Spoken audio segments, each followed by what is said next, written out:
Hi. Hi. Hello. I'm always in panic mode. All right.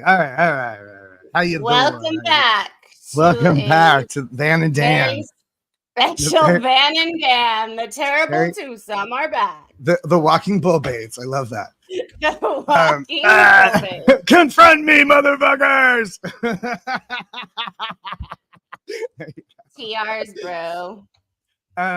So do you watch my thingamabob? Oh yeah, I know you did. Yes, Danny did his first live. I just felt the need, this and this is the surfactastic, I guess, that somebody said don't do that, and I went, well, now I have to. Now I have to. I have to do it. How dare you? You told me not to do that. Well, now I Who must. said don't do it? Who said don't do it? Well, Aaron, I guess, more or less. I mean, he was saying, keep the peace, fair roads, fair weather, and all that. But I didn't take it. I didn't take it too kindly. And it's not just him. It's everybody wants to. Yeah, no. Everybody so wants to wrote, be too polite. A nice letter, and then ended up reading it solo. And yeah, I wrote a whole. Did you? Yeah, I sent you the script, right? Yeah. You were asking me how to spell things like surfac. Like surfac. I didn't know how to spell surfac. Because I want to make that joke of surfactastic. Like surface. I knew it was surface facsimile, but it could. I don't know. I feel silly. I feel silly just talking to nobody. Or I feel like, as there's an acting thing. You have to like be specific about who you're talking to, right? Even if you're talking to the audience, you pick somebody, and either you talk to that person in the audience, or you imagine that's your father, you imagine that's your sister, you imagine that's whoever it is, your therapist, whatever works for you. That's what I probably should incorporate, perhaps. I had some issues. Oh, okay. Words, what? Roxanne. I'm afraid of words. Use your words. No, there's a movie called Waking Life. It's a rotoscope movie, and it's a very interesting. It's a funny little movie. Some people call it pretentious, but I like it. And there's this bit in there, and it's all these little vignettes, and people just sort of talking about stuff. And there's a vignette in there about words. Words are inert. Words really only have the meaning we give them. I say a word, a relative term like love. You hear that word does something to you. You define it in the way that what that means to you, but it's not necessarily the same thing, you and I, right? Mm-hmm. That word means a lot of different things, a lot of different people. And I guess I was going on about community in that respect, right? And a couple other words came up recently. Aaron Smith-Levin, again, did a thing about decide who your friends are. Yeah, the liability formula. I didn't watch the video, but I've had the same cognitions. It was mostly for him, realizing like what the fuck kind of thing is that to tell somebody. Yeah. Decide no, it's really bad. The liability condition. Really and it's not at all based on who those people are to you or what they mean to you or how you feel about them, how they feel about you, whether or not they're on your side or any of that. It's just about whether or not they are forwarding the ultimate goal of clearing my fucking head case. Yeah. And it's really insane. And so there's another word that we all kind of stumble on. Another one is attack. Another word that's been used recently is attack. And most of the time I hear people, Scientologists anyway, they think if you're not sucking their dick, that you're attacking them. If you're not in love with them, then that's an attack. It's a very binary concept, right? Either you're an enemy or an ally, and there's nothing in between. And that's a whole nother thing. Like somebody along this, in this conversation has felt attacked. And I'm not sure who exactly is doing the attacking or if it's just being perceived that way. Certainly when Leah Remini asked David Miscavige where his wife was at Tom Cruise's wedding, he felt attacked by her because she was missing his withhold, right? Yeah, I think it's used a little too freely because attack is like an actual attack. Right. But all these words, they move the goalposts. Even the idea of an SP. When we were kids, when I was a kid, that was a big deal. Like somebody was an SP. Yeah. Oh, now every fucking buddy I know, half the people I know are SPs. So apparently that's what it means. But I do think about that stupid list, that little laundry list of the SP traits. We used to like read that aloud as a family. Don't ever be these things. I become close friends with people who I know that if I was still a Scientologist, they'd be SPs. Like I know it. So sometimes it like gets to Or me. I'm like, like, oh wait, are they just I am. I realize, you know, there's like, you know, there was a bunch of things. Like it is true. Like it is true that there are descriptors in that list that are the traits of SPs that are actually also the traits of openly honest people who don't fuck around or don't have the that Elrond can keep and hold against them to use against them later. That's why he didn't like SPs, because they, you know, they talked openly and they talked about, you know, interbulating shit. So interbulating. I'm so not. That's actually that's our t-shirt. Interbulating. So interbulating. Watch out! I'm gonna re-stimulate you. Oh so no, you might have an emotional you might have a human emotional reaction. That was one that came We're just living our best SP lives out here. Living our best SP lives. The shit out of people, apparently. Making fun of the pain, because that's what we got. That's the tool we got. So you got a really positive reaction to your video. I read through a lot of comments. It was really cool. Everybody seemed grateful. And I was glad to hear people say that they were glad to hear me say it. You're so I know, right? I interpret my very presence. Can I do that thing where show it? Oh yeah. I know it. Oh, look who's learning the computer. I know, right? Yeah. Okay. What she's not telling you is we had audio problems before we came on. I couldn't figure out how to upload the thing, and I don't even know if this is actually doing the thing, but we'll see. Because I want it to go on both channels. Oh yeah, okay, it is there. Okay. Don't trip. I don't want to lose track. I don't know why. Gotta keep a record. For some reason, I feel compelled to keep a record. I think you must almost be to monetization, right? Because I'm almost to monetization. I don't know how many hours you need, like 1 million hours or some shit. I have enough. You need 4,000. It's a lot. I have enough followers. Yeah, I still need 50 followers. So anybody. And what does that mean? Oh yeah, I'll follow you. I will follow you wherever you may go. That's what we should put at the end of them. Follow. I was just watching before this. I was watching Dodge Landesman's live because he went to court this morning because DDT. Wait, you're watching what? This guy named Dodge. He like covers all the court trials. He's really funny. Whose and I was watching his live. He went there because DDT's dumbass said he filed a motion about his restraining order. So he went to go actually see if he would show up. But the thing he put in was rejected and Dodge was leaving. But it was just hilarious because he was like driving around in a car with his dog and singing all the songs on the radio. And like 200 people were watching. And it was like fucking hilarious. So you know, back in the day, people used to drive around with a bullhorn on the top of the car. Scientology was just up and down L. Ron Hubbard way. Scientology is a cult. Listen to your inner voice. you know they're lying to you. Inside there, But I was thinking you would be so good at that. Like just take along the camera and just live stream through the day and like the weird shit you get into. Like it'd be pretty funny. I think of that with like just walking through New York. You hear little bits and snippets of conversation all the time that just crack me up. And I'm constantly I respond to things that people say when I'm walking down the street in New York City, which is a very strange thing to do. I wouldn't recommend it, but it's a habit I had when I was a bum. You know, you just kind of bark at people because when you're a bum, that's your living room. You know what I mean? So I'm like, get out of my living room, you know? So I do that. I kind of respond to people sometimes, and some people think it's hilarious and some people think it's very creepy, but because I'm not Bill Murray. Bill Murray used to do this stuff where he would just walk up to people and say crazy things to them. But because he's Bill Murray, people are like, oh, that's exciting. That's fun. I'm not Bill Murray. So I can't get away with it. Come on. Yes, you are. Not yet. Not someday. Someday I may be a Bill Murray. I was watching the new Ghostbusters movie. Speaking of which, he's in it. And, how was it? They're all right. The new movies, they're kids movies. They're definitely angled towards kids. It's not as much fun for me. The original Ghostbusters movie wasn't really made for kids. Those guys made that movie for them and their friends. They didn't make that movie for kids. It just happened to be the kids movie on offer to me and my generation, or the kid-friendly-ish movie. By today's comparison, by today's standards, that movie wouldn't cut mustard. Wouldn't make it in the Millennials are so sensitive. You guys are so sensitive. I'm a millennial. I know. my friend Gen Lamar. Z is more sensitive than us. I know. No, it's fine. But it's all about a balance for me because I'm from, the joke was if somebody says, am I fat?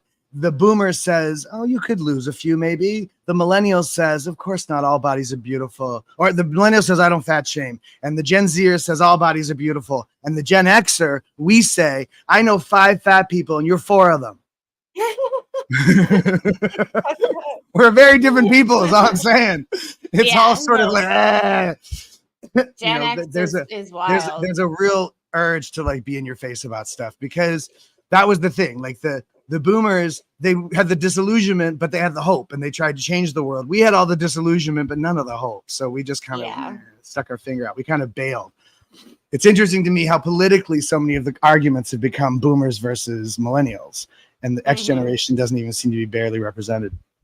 Yeah. Janine Garofalo. That's all, we got Janine Garofalo and Margaret Cho. Who else? I don't know. Who else is a millennial? Who else is Gen X? Who are the voices of our generation? I never wanted to be the Janine Garofalo in life, but I've achieved. I love Janine Garofalo. I adore her. I adore Janine. I used to see her. Oh, it's Mr. Anderson. In the spirit of the house live, pardon me, Daniel. Do you have any grape coupon? Let me get some for you.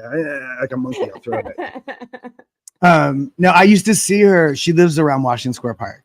And I used to see her every once in a while. If you go hang out there, you will. You see her. She walks her dogs. The dogs are in her show. The dogs that are in her show, she walks those dogs in the neighborhood.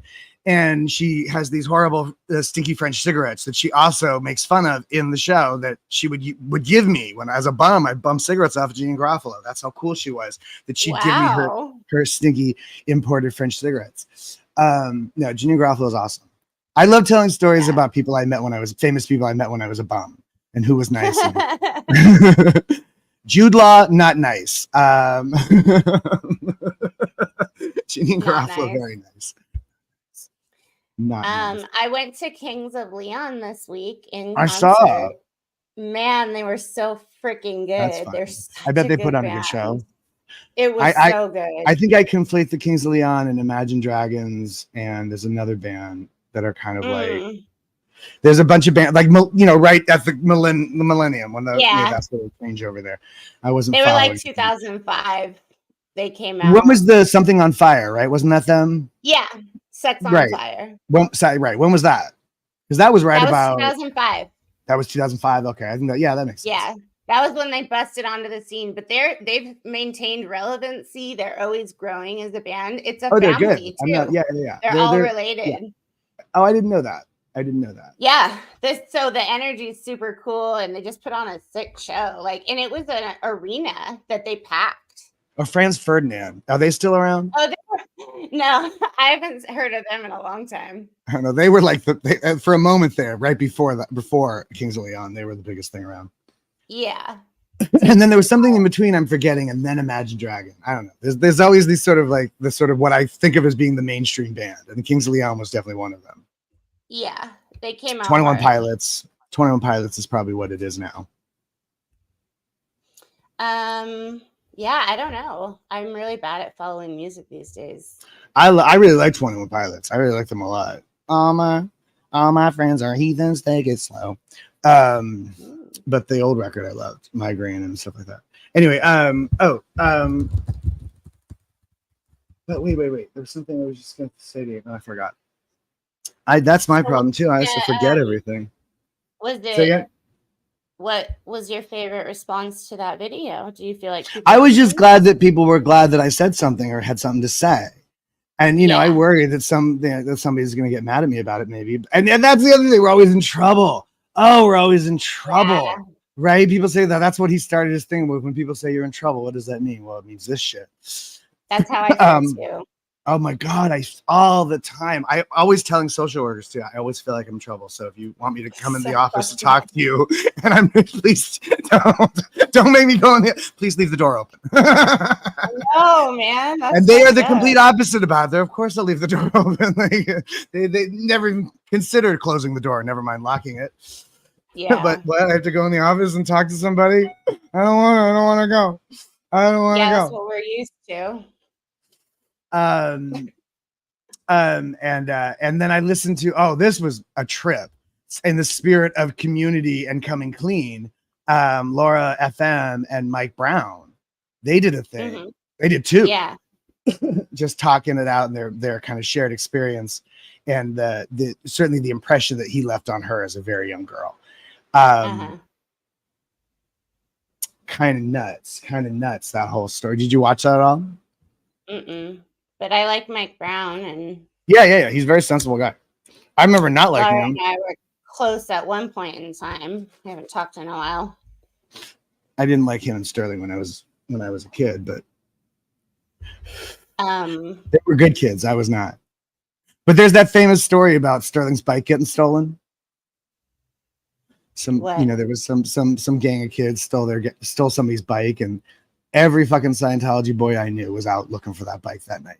Everybody, not just That's Sterling. Funny. Everybody. Brett was out. In LA? Everybody. Yeah. Huh. Hi, Amber. Do you remember Mike Brown and Sterling? Mike Brown's a sweetie. I think Sterling's kind of hot these days. You seen him? I have not. I don't know if I did see him on something. I did, but a while ago, but I don't remember thinking that necessarily. But we probably have different tastes. We probably do. I don't like pale white boys. I understand. It's a thing. You either like them or you don't, you know? Yeah, you either like them or you don't. That anemic thing is either attractive or it's not. I don't know. But I thought it was really awesome that they did that. And it wasn't even about any finger pointing. Like I kind of thought she was going to be more angry with him about particular things. And she really was angry at that experience growing up there. I mean, I remember hearing the horror stories of everybody I knew who had ever been anywhere near it. And I remember whenever we drive past the area, people would point, oh, it's over there somewhere. The infamous ranch. It's over there. It's over in that canyon over there. But God damn, I can't imagine actually living there. And the escape stories are hilarious to me.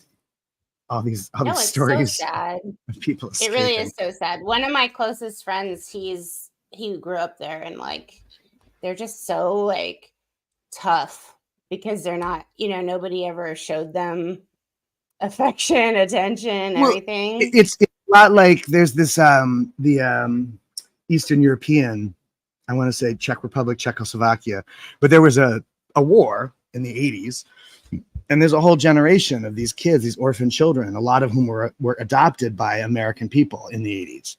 And they all have this sort of like emotional attachment problem because they were not held as babies. Yeah. And that's a hard challenge. And that's a lot of what Scientology did. My mother was, in fact, and this came up too, like as far as like the nursery. My mother was in charge of the nursery at one point, and she used to tell this story about a kid getting out and getting into a car and getting the brake off and rolling down the hill. And she comes running out and uses her OT intention to stop the car. No, it wasn't that the hill had leveled out. It was that she stopped the car. And she tells this story like it's this big point of pride. Like, I saved this child. It's like, no, your negligence put this child at risk to begin with. And she threw that part of the story goes right over her head. That's right over the head. There goes another one. But Scientologists are good at that. They, no, super good. Denial. Oh, I was watching, two things. One, I was watching yesterday, Aaron had on this guy from Denmark or Switzerland. And there's a thing about in Denmark. I saw a thing about a guy in Denmark. Yeah. Or somebody in Denmark. Okay. It was really like giving me all the feels because he was talking about how his mom disconnected from him and how he kept trying to like talk to her.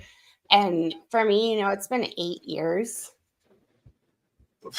And you're still a bad example. For a lot of those people, there are a few people I knew a long time ago who just don't want to be associated with anybody who was ever associated with it.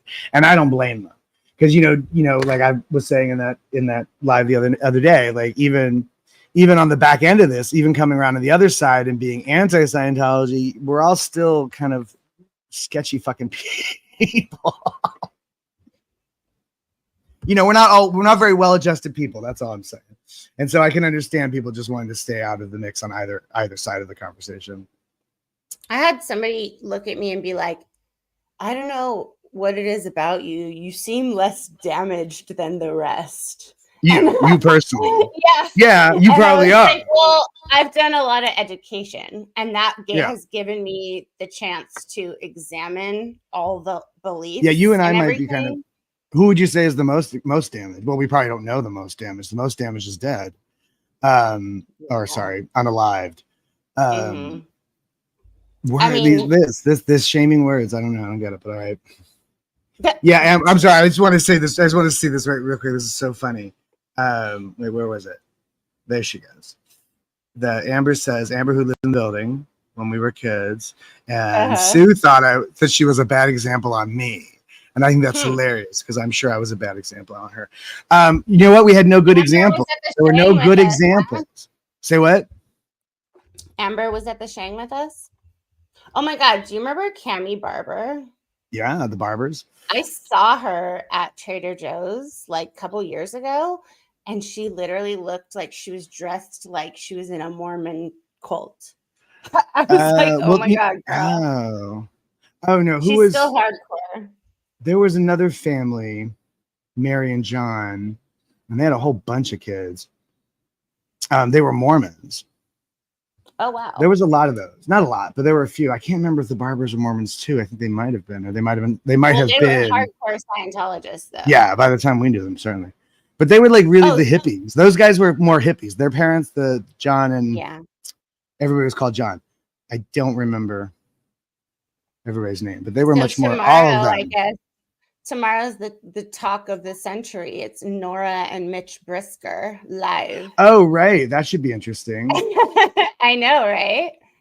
What is she still angry about? Because I watched the one thing they did do, the conversation they did have. Mm-hmm. And there was a video that Corey Spanky and him put out like last week. And more recently. Nora felt that it was very tone deaf, which there's always that divide between first gen and second gen of how we look at the whole situation. It's just always very different. So, like, versus walking in yourself. And they said some stuff about kids in Scientology. And so she didn't like the way it made her feel. Well, they are all tone deaf. We're all tone deaf. Sometimes. I mean, Spanky and Tori are awesome. Like, they've been my friends a long time. We had a 3-way call like a few months ago, and they've been really cool older women role models who have left and fought the church. Like, so I got to give them a little bit of credit because they're definitely good women. But like, I think they were just having a conversation and it ended up. Well, I have a question because Mitch seemed to push back on this idea that there were kids in the Sea Org. And he apologized for saying that. Okay, so is there something beyond that he's saying that's causing a problem, or just that they don't seem to really recognize? I don't think there's anything new. Well, there is going to be a difference between people who like worked in it or joined it as grown-ups and people who were raised in or born in it, because it was more than just a job to us. It was or even a lifestyle choice. It was our lives. It was everything. Oh God. And it was not. And like somebody said about, like Amber said about example, like we had no good examples. Mitch is from Peter Anderson. Mitch and Spanky met Tori at Big Blue. I thought Tori called Mitch out on some of his dialogue. Nora being obviously more invested to issue with some of the dialogue. I'm glad they're going to talk. Yeah. So I think we have to remember that some of the dialogue is just old men. Old men are just weird like that sometimes. It's not necessarily about Scientology. Boomer, she does call him a privileged boomer, privileged white boomer, and he does have kind of that attitude that we're talking about when we say that. So it's not to say that's wrong, but it's not necessarily. Hey, when I met Mitch, he was very, very sweet. Very nice. I've never met him. I don't think so. I don't think I've ever met him. I met him at Jeff Levin's band's they had a documentary in Hollywood. they had a premiere and he was there and it was really nice. Fiona, my channel is at Vanessa Larose. Vanessa Thank you for LaRose. asking. Thank you for asking. In the Gray Zone with Vanessa LaRose. I know. I need like 40 more subscribers to get to that eligibility point. So, oh, well, yeah, we'll push that, right? Everyone subscribe, hit those like buttons, etc. And I think that's what I was saying. I think you would be fascinating to like as a job. You could bring your camera around and just talk shit around New York City and stuff. People would be very entertained. Yeah. Well, yeah. And also it'd be great if I could have done that when I was homeless. And not that I was homeless, but like there is a freedom of movement and personality that is allowed when you are that low on anybody's social totem pole. For sure. Like that would have been hilarious. But like the Jude Law thing, like there was a falafel cart, a halal food cart on 6th Avenue that I used to go to every once in a while. $6 for a gyro. Anyway, yeah. And around the corner is what looks like a church, but it's not actually a church. It's very New York City. It's the front of an old church, and they've torn down the building and built something else behind it. So it's just a facade. Mm-hmm. And the church doors, instead of opening out, they open sideways like Star Trek. And so whatever. I didn't really know that. I mean, I realized it wasn't really a church, but it looked like a church to me. So I sat on the steps to eat my gyro. And the door opens, and a young woman in a little black dress comes down the stairs, and a livery cab pulls up, and I forget if she didn't get in it right away. She waited for it. And then a couple of minutes later, out comes Jude Law. And he looks at me, this bum sitting on the steps, looks down his nose at me and says, "You can't sit there." Jude Law? What a dick. Jude Law. You can't sit there. It's can't. It was the way he said can't too. And he trotted down the stairs, and the two of them got in the car. And just before he got in the car, I call out, "I loved you in the Towden, Mr. Ripley." And he like tensed up, like he was so pissed at that. Because he says you can't sit there, and I go, "Oh yeah, okay," and I like start fuddling around like I'm getting up, but I don't actually move. That's the joke, right? And so I love you, Towden, Mr. That bugged him so much, but I did love him in Towden, Mr. Ripley. He's brilliant in that. I loved him in Closer. Was that the photography one? Was he a photographer in that? Yeah, and it was with Natalie Portman and only Roberts. vaguely remember that. That's the one. That's the couples, the two couples. Yeah. Right. Yeah. That's a good movie. That's a heavy movie. Yeah. I'm pretty sure Pretty sure it was a Mike Nichols movie. Mike Nichols is my favorite director. One of my favorite. Yeah, that makes sense. Mike Nichols made a thumbs up. I don't know what that somebody else likes Mike Nichols. Mike Nichols, he made The Graduate, he made Birdcage, he's made some of the funniest movies ever made. He's genius. That guy, he's dead now, but he was genius in this. He was an immigrant. Not that it matters, I don't know, but he was. One of the greatest American filmmakers. Anyway, what about this? DM is the most damaged from his stunted height relative to a damaged pituitary gland to his total loss of self to the con. Yeah, he's just messed up. I don't want to even think. Like the idea of getting into the mischievous Miskovich's head is not a pleasant one, but. Yeah, I think he lives in hiding. It can't be that great, Birdcage, yeah. He must. He doesn't have any friends. If Tom Cruise doesn't have any friends, David Miscavige don't have any friends, and that I think is hilarious. Poor Tom has no friends. His daughter. He could be friends with his daughter. I know, that'd be great. Is that what you call it? A slap and tickle? They're besties.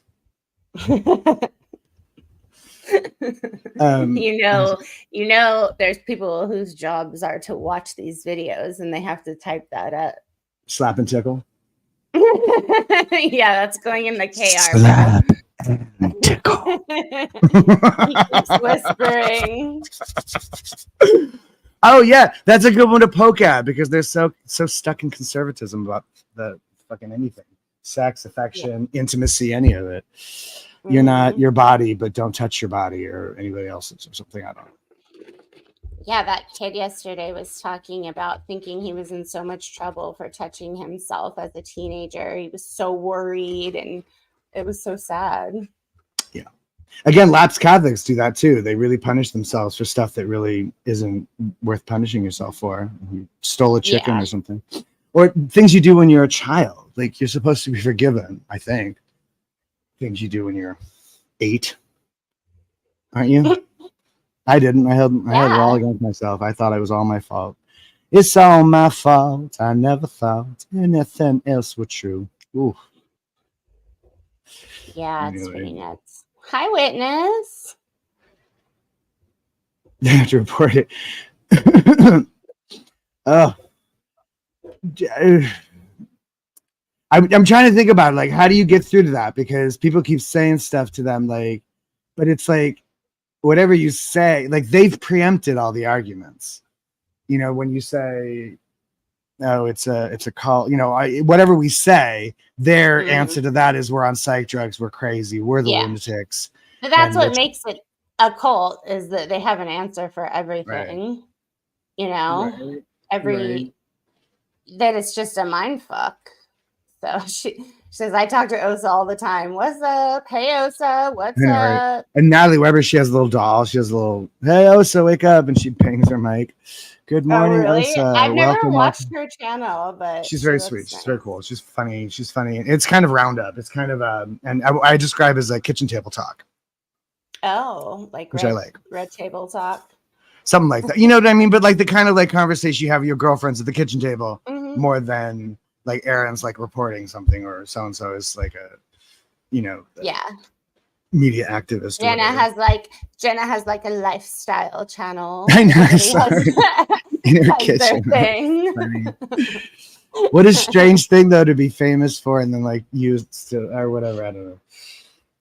She's a trip. She's a trip. That's gotta be a crazy head trip to her. You know, because she was this sort of odd VIP, not VIP, treated like everybody else, but kind of given all this weird attention because of who she's related to. Yeah, she wrote her book pretty early on, though.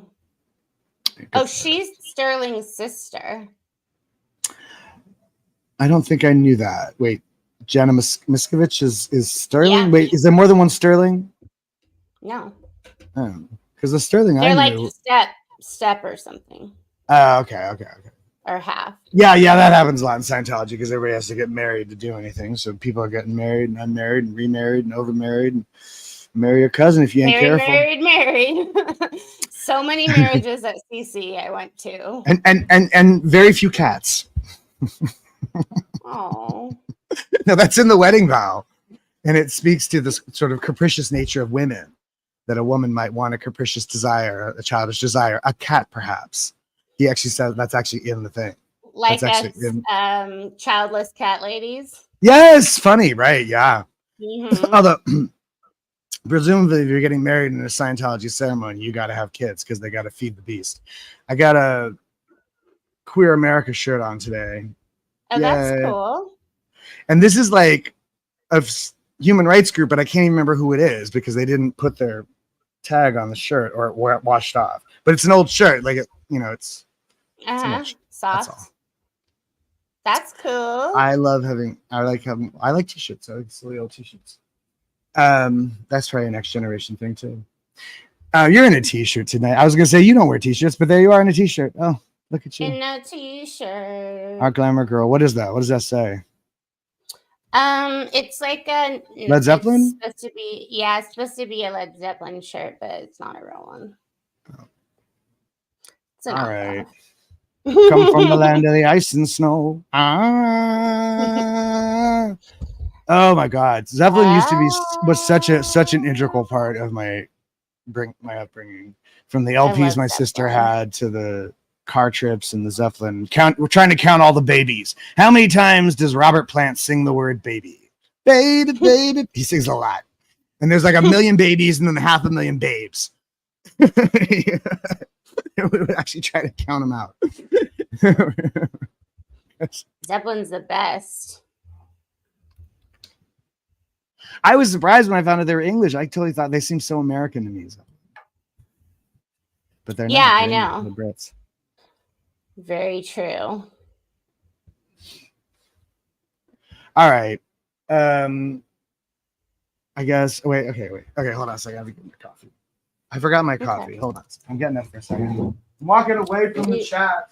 He's fleeing the interview. Fleeing the interview. How are you guys all doing today? Hopefully good. Wherever you're at. Put it in the chat where you're watching from, por favor. What? I told everybody to put where they're watching from in the chat if they can. Oh, okay. We can talk about places. Because it's interesting. I forgot my coffee. I need my coffee. Without my coffee, I'm. Oh no! Oh, did you get your coffee? Here it is. Mm-hmm. I mean, that's why I got it to give us. Asheville, North Carolina. That's cool. Asheville. I have a friend from Asheville or Rocky Mount. I think is near there. From San Diego. Most you know about San Diego. Yeah, I do. Love me some San Diego. Oh, Dallas, Texas. So this is saying that Texas is saying that Jenna's dad is David Miscavige's brother, that both have the same mom. But then, like, how does Sterling fit into that? Is the question. Mm-hmm. Portland. My brother's in Portland. Don't tell anybody. I think Portland. Nora's in Portland too. I think. Portland seems like a cool place to be. That's probably a place I should go. I would probably. It is a cool place. Jackson's up there too. Jackson who? Morehouse. He's really sweet. He used to be security at Gold, and he's a homie, dude. He's awesome. Kazri, you met me at a protest at CC last October. Yay! That was when Danny and I first reconnected because we did our roundup afterwards. Remember, I was like, I wish you could have been there because we were near the Shang. Well, nice to see you. Oh yeah. That was like the first time we chatted, I think. Although when we really connected was when I was on the psych ward and I got online. Yeah. And you invited me to a Facebook page. So okay. Yeah, exactly. Oh, Sterling and Jen have the same mom. Yeah, this is how not very engaged in family people are. Yes, Nora, Liz, Gail, and Jefferson Hawkins are in Portland. Wow. Liz, Gail, and Nora. I think Liz Gail's like outside of Portland Yeah, I think they're all kind of right outside of Portland, but that's when you live just near a major city, that's what you say. You say the city. Yeah. California, I'm coming home. I'm gonna see the folks I dig. I leave and kiss the sunset pick. California, I'm coming home. That's Joni Mitchell. Joni. Yeah. Joni. Of course, Nora's in Beaverton. That makes perfect sense. Nanny, wait, live long and prosper. This is the gay official Scientology. No, this is Spock. This is from Star Trek. He does the live long and prosper thing, or that's how you make it gay. Good thing these streams aren't monetized. I understand. So wait, I understand. So you're not supposed to put any sort of like what risk? You're not talking about what you can't. I know you can't say the S word. You have to say. Well, we're not monetized, so it doesn't. It actually doesn't matter. But when you are monetized, you're not allowed to say anything at all. Like that. Yeah, because when it cuts you off from like all ages, then it's seen a lot less, basically. Oh, we can't just put a warning. Because like a lot of these people, they clearly cater to grown people. I don't know. But whatever. Yeah. Whatever that means, whatever grown people means. What does grown people mean? I love YouTube. YouTube, like I'll just turn it on while I'm washing the dishes or whatever, and it's like puts me in a better mood sometimes if I watch funny people or I feel like I'm not alone. You are not alone. You're not alone, Vanessa. You're really, really not alone. With you. Beaver, ton of beaver. There, Tim Greenglass made the joke too.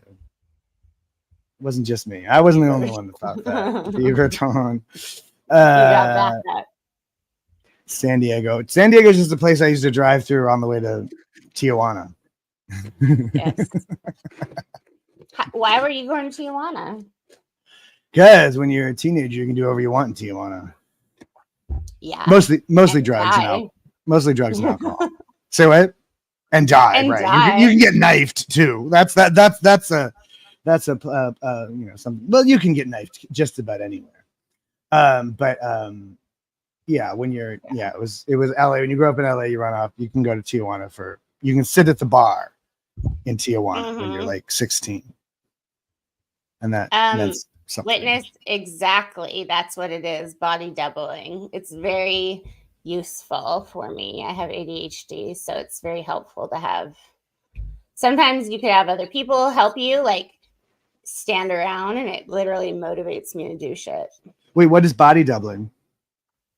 So it's when you, like, for instance, some people will do homework on YouTube and then other people will watch or like comments or whatever.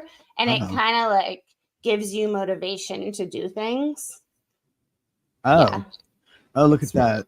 Yeah, I'm bad at that. Motivation. Yeah. Casby says, Aaron says after the first 10 minutes of a video, you can say bad words. I think he marks his videos for adults. Most people who would want to watch are adults. Yeah, exactly. I think if you say swear words or, you know, things like that in the first 10 minutes, then they're like, oh, yeah, I think I do that every time, don't I?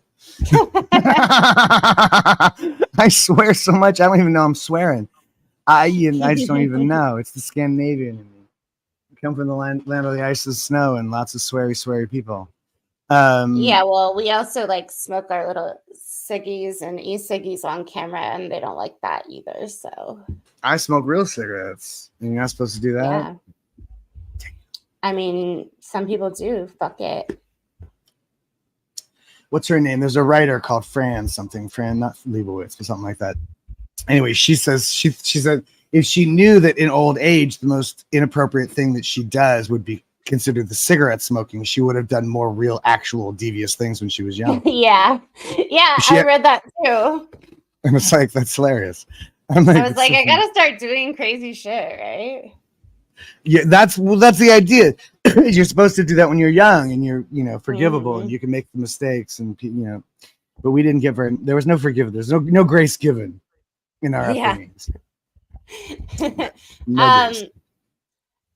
Yes, it just gets demonetized the one stream. So some creators know the demonetization will happen. Don't mind. Yeah, exactly. We're not monetized anyway. Texas Auto says, how can we get this channel monetized? Thank you for asking. So what people can do is like just have our videos playing. Like, watch, and subscribe. Yeah.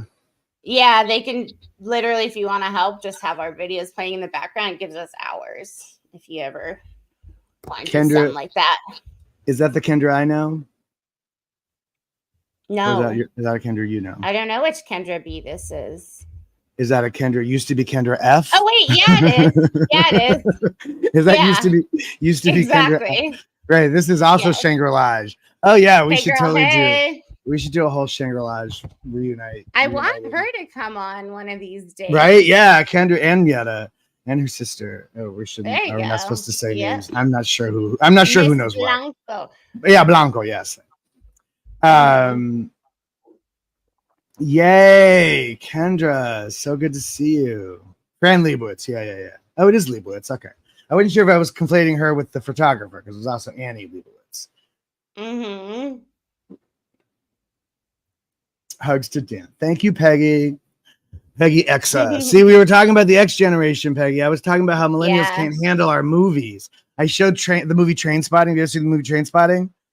I showed that to a young friend of mine. There's the scene when he goes in the toilet, when he loses the suppositories in the toilet and he goes to reach into the toilet. He ran out of the room to go barf. He couldn't handle it. He couldn't handle it. He couldn't even handle it. Like, that's disgusting. No. It's disgusting, yes, but it's also a really like powerful scene in this film. Artistically, it's incredible. The movie. You could add playlists to your channel, then others can let it autoplay in the background while they body double. Yes. Exactly. Yes. Peggy knows. Peggy knows about Trainspotting. Yeah. Just like, play, and subscribe. Like, Right. Just let things play. Just let things play over, just forever and ever. Don't even matter. Put all my shit on repeat forever. Watch Daniel and me all day. You don't even have to watch. Right, we're just racking up the numbers. Where you got your graph paper, you got your statistics, you got your stats. I think I'm like a couple 100 hours away from when people can buy like memberships to the channel, which will be cool. Oh, yeah, I'm gonna try to get paywall stuff, right? So you like, I don't know, like if I give you like better recordings of things. I got all these songs I gotta like make proper recordings of. Yeah. Oh, Poland in the house. My all right, ancestors are there. Poland. I'm part Polish. Oh, there we go. Thank you for coming. Eat a pierogi for me, please. So far away. Why does everybody stay in one place anymore? We need a Daniel Mustard original song, I think. Are you ready? Is it time? Oh yeah. Okay. So I just wrote something on Monday, and I get a kick out of it. Hey, I just wrote this on Monday. Thank you, Peggy. Yeah. All right. I think I'm just gonna go ahead and bust this out real quick. Okay. Bust it out. God, songs. Play a song. Sing, monkey, sing.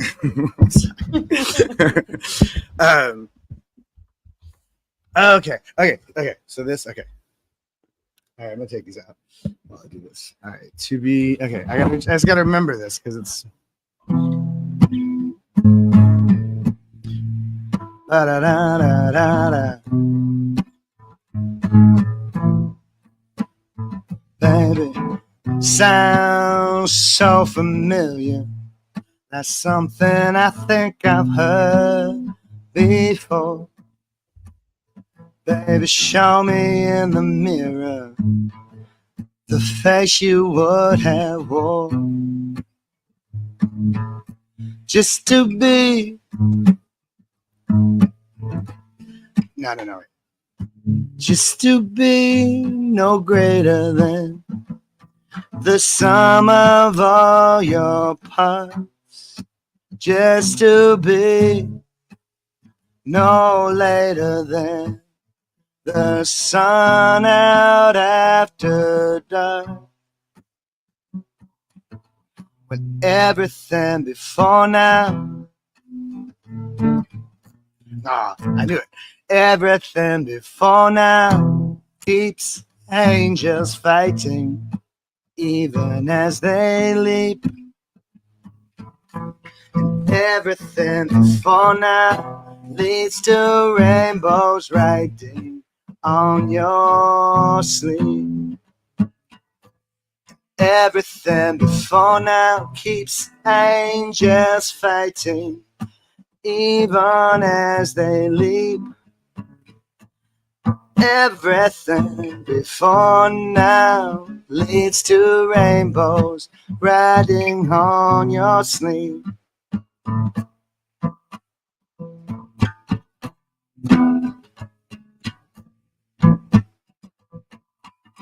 Take it as you leave it, even as it goes.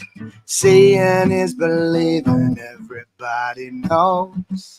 Break it if you need to, but remember the moon is reflected by it too.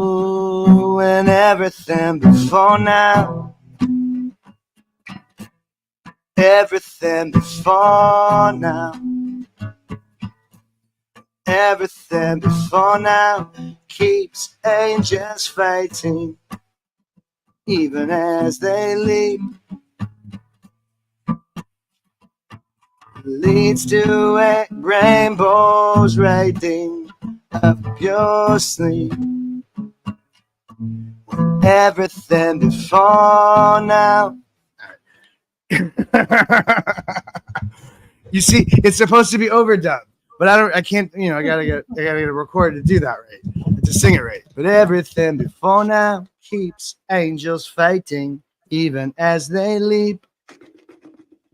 Everything before now leads to rainbows riding Anyway, yay! All right, whatever. It's just a nice little hook, and like I said, that's just Monday morning. So give me a minute. That'll get better. Sounded great. You got so much love in the chat too. I don't know. No, that was I don't know. I'm my hardest critic, and so I'm just like that just wasn't right. I think that song is much. Critic. I think that song is much better than that. No, I just think the song is better than that. I don't think I deliver the song as well as it could be or should be or whatever. But I have. Is it your song? Yes. Yeah. I'm saying I just wrote this on Monday. That's the point. Oh, Monday. That's why it's so clumsy. But everything before now keeps angels fighting. Everything, it has to overdub. Everything before now leads to rainbows riding up and down your sleeve. And everything before now keeps these angels fighting, even as they leave. Even as they leave. Like a leap of faith. And I love this idea. This is a sort of funny joke to me, I guess. A long time ago, I thought about like the joke of a fallen angel being an angel that just sort of clumsily fell out of heaven, like just fell through a hole in the clouds, like wasn't cast out of heaven, but literally fell. And that would be, to me, that's very funny, that idea. And I come back to that idea a lot, of the idea of angels accidentally falling from grace. Did you see the TV show Lucifer? No, I know the show you're talking about. It's it's a good one. David Tennant, and Michael Sheen. Is that the one where it's like the devil and God kind of like debating with each other, or picking at each other? Well, it's like he's an angel that gets cast out of heaven to go do some work on earth for his dad, but he's Lucifer, and his dad is God. That's a different show than I'm thinking of, but that's funny. Show. That's kind of the setup, Hellboy. Do you know Hellboy at all? The comic book or the movies? I've heard of it. Yeah. That's the setup there. Is he is the devil's son. He is Hellboy. Oh, okay. And the Nazis actually summon him during the war because the Nazis, like L. Ron Hubbard, were very much into the occult. And this is like a real thing they tried to do. And the comic book presumes that they did summon this demon, but instead of coming to them, it went to the Americans. And so Hellboy becomes a different guy. He becomes a hero instead of being the devil. He's resisting his own path.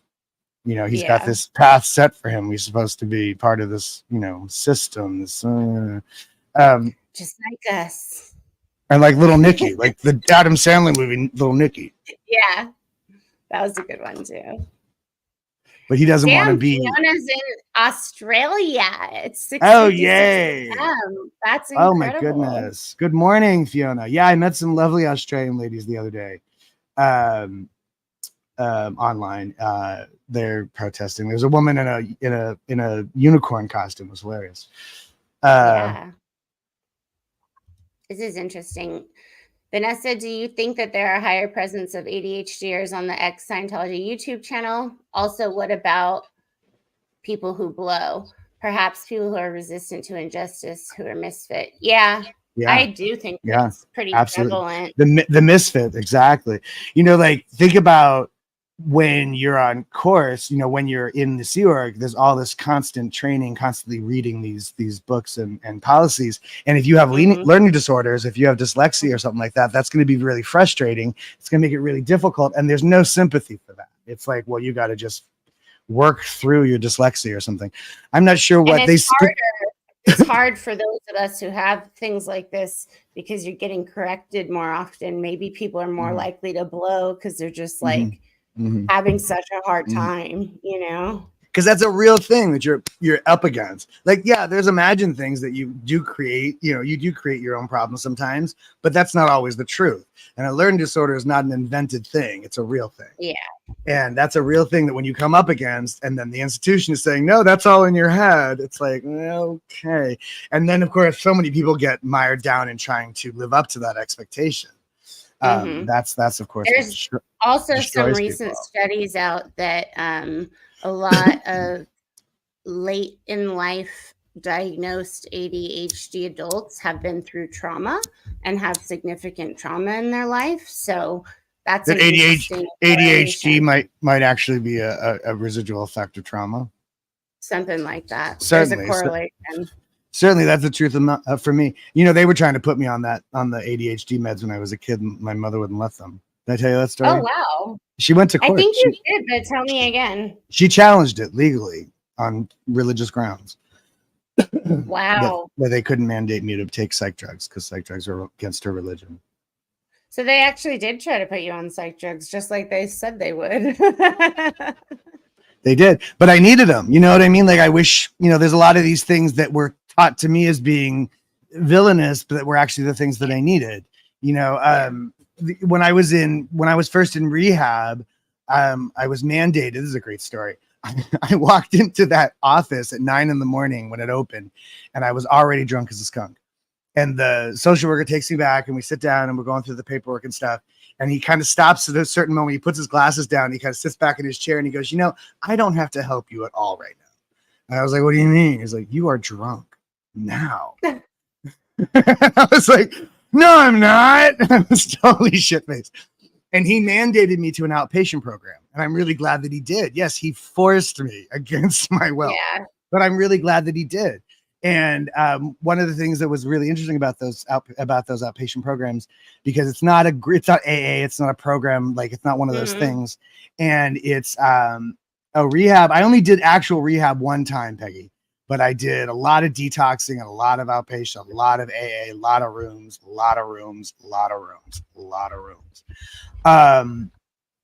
But thank you for asking. Don't make me go back to rehab. I said no. Fucking love that. So part. The judge made you go. When the social worker made me go. When I was a bum living on the streets, I broke the little bones in the ball of my feet when I went to Philadelphia. It's a long story. But when I came back, at a certain point, that record, I actually stood in the middle of the Virgin Record store to listen to that record on a pair of broken feet. That's how good that record is. That's all I'm gonna say about that. That's how fucking good that record is on a pair of broken feet. I was like, I have to keep listening to this. It's so good. Winehouse, god damn it. So I was mandated to this outpatient thing, and what I was gonna say about it, which I think is very interesting, is in like almost every group you have, there's a mix of people, and they're all there for different reasons. A lot of people, there's a lot of ex drug dealers, there's a lot of ex this, ex that, ex whatever it is, and sometimes there's these young girls who have had their children taken away because they were smoking marijuana, and we always have our sympathies are usually with these girls because we don't think that smoking a joint every once in a while is bad parenting. And the fact of the matter is, if you're a cokehead or an alcoholic, you can get away with it because that's out of your system in 24 hours and you can pass those tests. But the weed sticks around. So they're busting people who smoke weed and not people who are doing much more illicit things and much more dangerous things. So the system obviously isn't working. But exactly how it's supposed to. But the point is that these girls are often in these groups, and we always have so much sympathy for them. We're rooting for them to get their children back. And I remember thinking sometimes, God, I wish somebody had taken me away. Like, I wish that somebody had fucking social service had come, and I think I would have done better in a foster home, even in a group home or some fucking crazy place. Yes, 12-step meetings in New York City are quite exceptional. They're everywhere. It's per capita. There's more 12-step meetings in New York City than any other place. Free coffee. Yeah, well, when you're home, I wasn't going to 12-step when I was homeless, when I needed a warm place and a cup of coffee. But there are people that do come to meetings just for the warm place and a cup of coffee, and they're usually allowed to do that or not given any grief about it.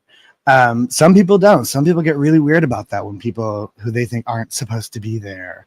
It's like anybody who wants, at AA meetings. I'm like, I don't think that's for you to decide. I had a real problem with some of the attitudes, personalities. I had a real problem with some of the attitudes in AA as well as a lot of groups, and that's sort of like the line in the sand that people draw. I'm like, okay, you're my friend until this, and then you can, and it's like I'm sick of that shit. Some names. Aren't you funny? Well, I was earlier talking about 21 Pilots and what's her name? Courtney Barnett. I really like Courtney Barnett. Do you know Courtney Barnett? I bet you'd like her. No. She's Australian. She's like folk punk. Okay. And she had a thing with a guy called Kurt. There was a guy called Kurt Vile, and he used to be in a band called War on Drugs. And then he went solo, and then he toured with her, and they were Kurt and Courtney. There's that dyslexia creeping in. They were Kurt and Courtney, playing off of Courtney Love and Kurt Cobain. And then she went on to just be kind of like the coolest thing in the world right about the time 21 Pilots were taking off, but she wasn't near as hip. Billie Eilish and her brother, they're cool. Just it's interesting to me how sort of like this sort of alt rock and sort of hip hop kind of thing has like kind of become like everything is kind of a little bit of both those things now. Does that make sense? And I see that in Billie Eilish and 21 Pilots in particular.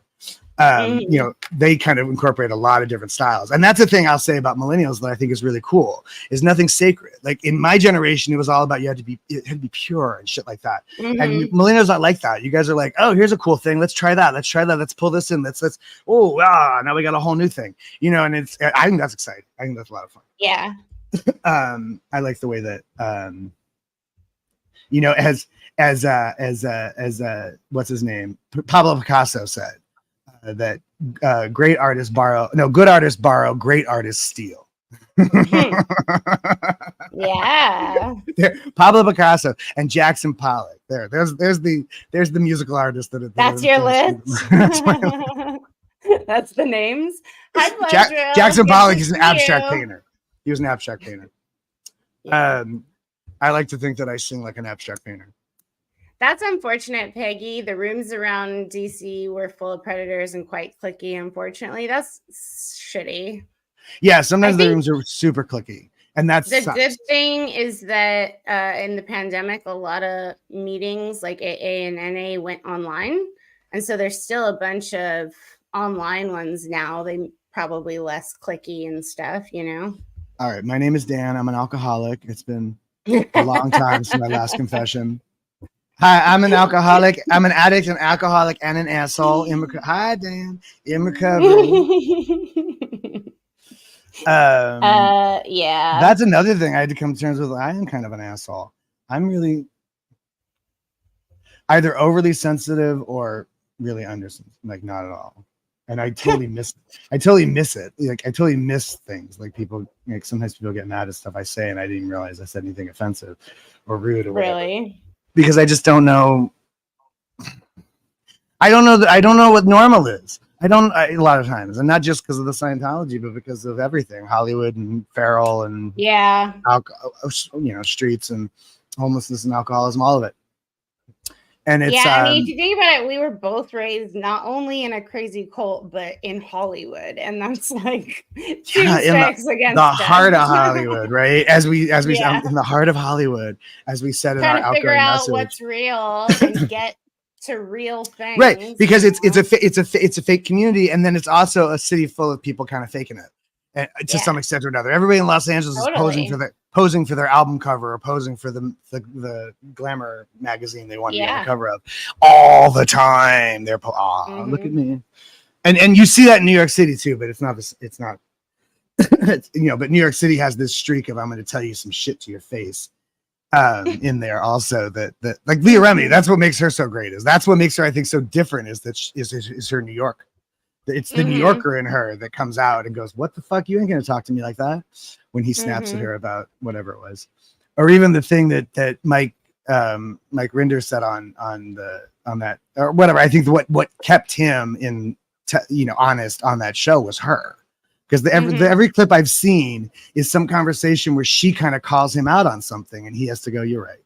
Like he claimed he didn't know. He claimed he didn't know Miriam's mom had any kids. And she says to him, "But would you have cared if you did?" And he's like, "No."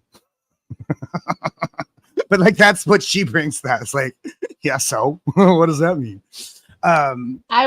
This week I read a very interesting article about another guy who was like it was Rinder Rathbone, and then this other guy who like has been disappeared since 2007.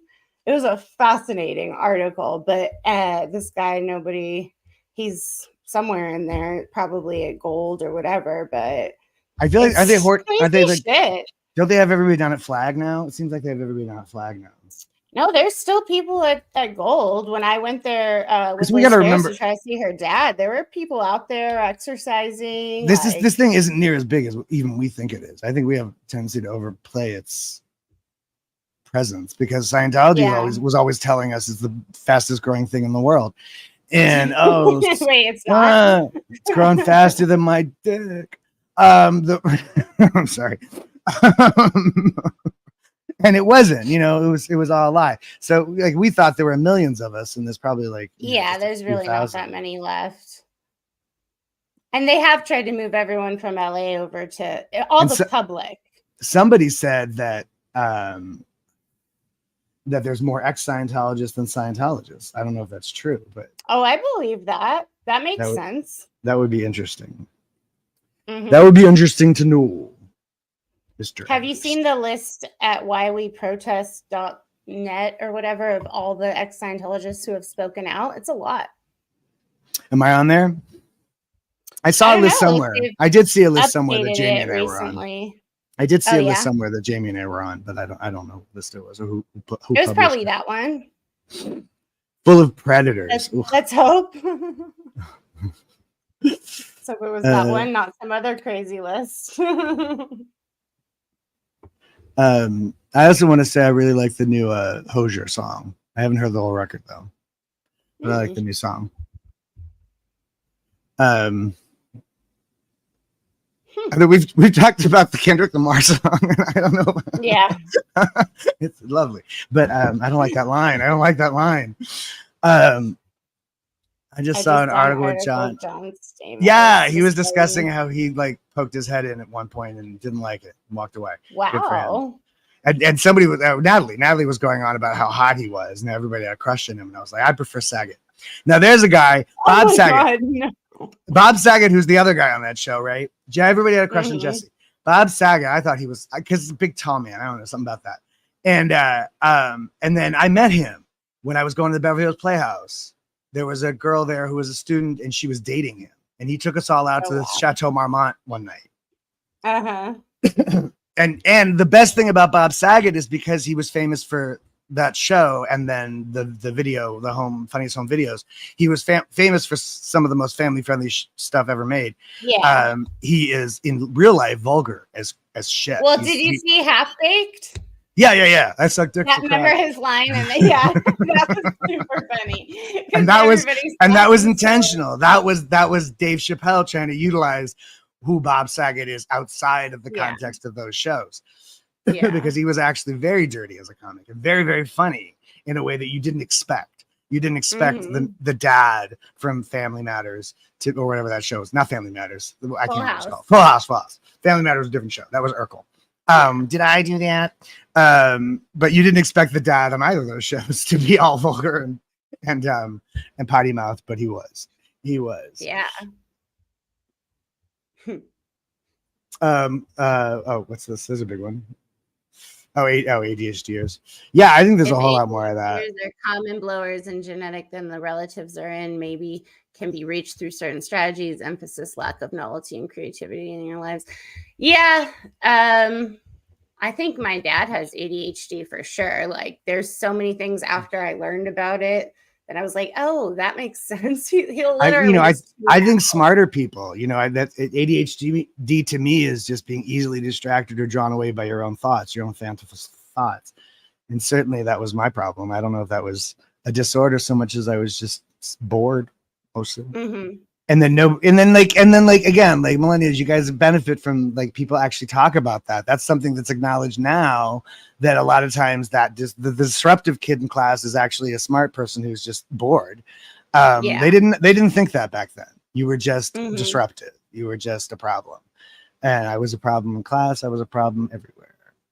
There was nowhere was I safe except maybe like the library. What were you doing that they didn't like? Being bored. mostly singing to myself or melting crayons on the radiator. I was just bored. It's the same story. You ask anybody who had like severe ADHD as a child, it's the same story. Bored as just bored, bored, and desperate. You know, you're really just I want something better than this or more or something. I don't you don't even know. You just know there's something not working here. But that was my whole childhood. There's just something not working here, and never knew what it was. So like that's another thing. You learn how to be comfortable being uncomfortable. Right. I think I might have a touch of something on the autism spectrum as well, because I'm very sensitive. Very, very sensitive. Well, they tell me I can't read facial cues, or I have trouble with it. I just think I see people's real responses. People to me, like I'll talk to people all the time. People look a little shocked. People look a little surprised. And sometimes I think it's just because they're surprised I'm speaking, or they're surprised I'm not. I don't know. They thought I was going to sound like something else, and I sound like this. Yeah. And and people look at me like, oh, and I go, oh, I'm sorry, did I bother you? And they're like, I didn't. They act like I'm making it up, and I'm like, no, you just made a face. No, I didn't. You know, that kind of. I have those conversations, or used to. I don't bother anymore, but I used to have those conversations a lot. So they tell you can't read facial cues, and I'm wondering if maybe it's because people don't realize they're making a face. Do you know what I mean? Like, even when they're trying not to. Yeah, it's just implicit bias. Well, it's also the sort of like, self-defense, like this, like everybody, particularly men, like you don't ever, you can't tell people something they don't already know. You know, that's a line from something.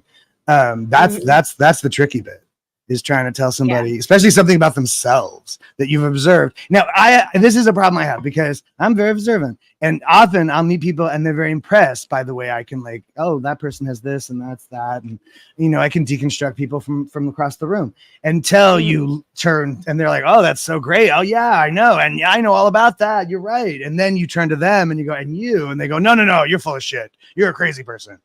It's like, oh, okay, never mind. Yeah. You thought I was so clever 10 minutes ago. Now I'm an asshole. Yeah, they're not ready for their own up close and personal critique.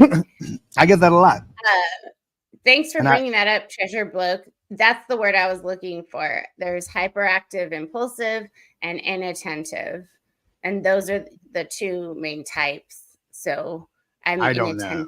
I'm pretty sure that's before this language is available. My experience is before this language is available to us. We are the best. Hey, Dad, what's up? I was talking about you earlier. First of all, originally it was just ADD. It was the hyper part they added later. And that was like brand new. Like they were just using that term for the first time when I was a kid that I recall. It was not, people didn't really understand or know what they were looking for. Yeah. And now people, like, not just with ADHD, but with like Asperger's and autism and all these kind of like funny little things that are just like different. Some people are just a little different than others, and rather than smash them over the head for it, we're actually trying to like figure out how to make things work for them, for us, whatever it is. Yeah. There's a great Einstein quote about everybody's a genius. The problem is that we judge a fish by its ability to climb a tree. You put the fish in the river, fantastic, but you tell the fish to climb a tree, nothing. All the squirrels and the chipmunks, they're right, but they can't swim across the river. Yeah. But that's that's what it is when you're neurodivergent or neuroatypical, whatever it's called. Or you should do an interview with Dodge sometime. He's really interesting. I did an interview on his channel. All right, Dodge. He covers a lot of political things. He's a redhead, just like all right. Political ginger. Let's do it. Let's do it. Political ginger. I do use the word ginger. I'm reclaiming it. We're ginger. And only a ginger. This is so true. ADHD and PTSD symptoms can look very similar. Totally. Particularly the distraction and the disassociation and the kind of zoning out thing. When you're traumatized, you zone out, and that can look very similar to, or lead to this similar behaviors. Would love to have him on. Yes. Watch Political political ginger. Yep, political ginger. That's your new name. Only a ginger can call another ginger. Political ginger at that. Yeah. That's another thing. Where would you say Scientology tends to land politically? Oh, very Republican. Conservative. When I was a kid, this is interesting to me because when I was a kid, Scientologists were libertarian. But since then, the whole notion of libertarianism has been hijacked by Republicans in the form of the Tea Party. So people who call themselves libertarian now are not actually libertarian. They're Republicans pretending. But when I was a kid, they were all very proud of how libertarian they were because the idea is that you should be allowed to live your own life and not have to follow a whole bunch of rules or whatever it is. Yeah, Tim Minchin. That's it. That's right, Treasure Bloke. Tim Minchin. That's the guy. The King Ginger. He's the King Ginger, Tim. Everyone needs a little ginger in their life. If I don't have a ginger, honestly, this guy is genius. He's fucking hilarious. He's a musical genius, and he's also just funny as hell. What was I talking about?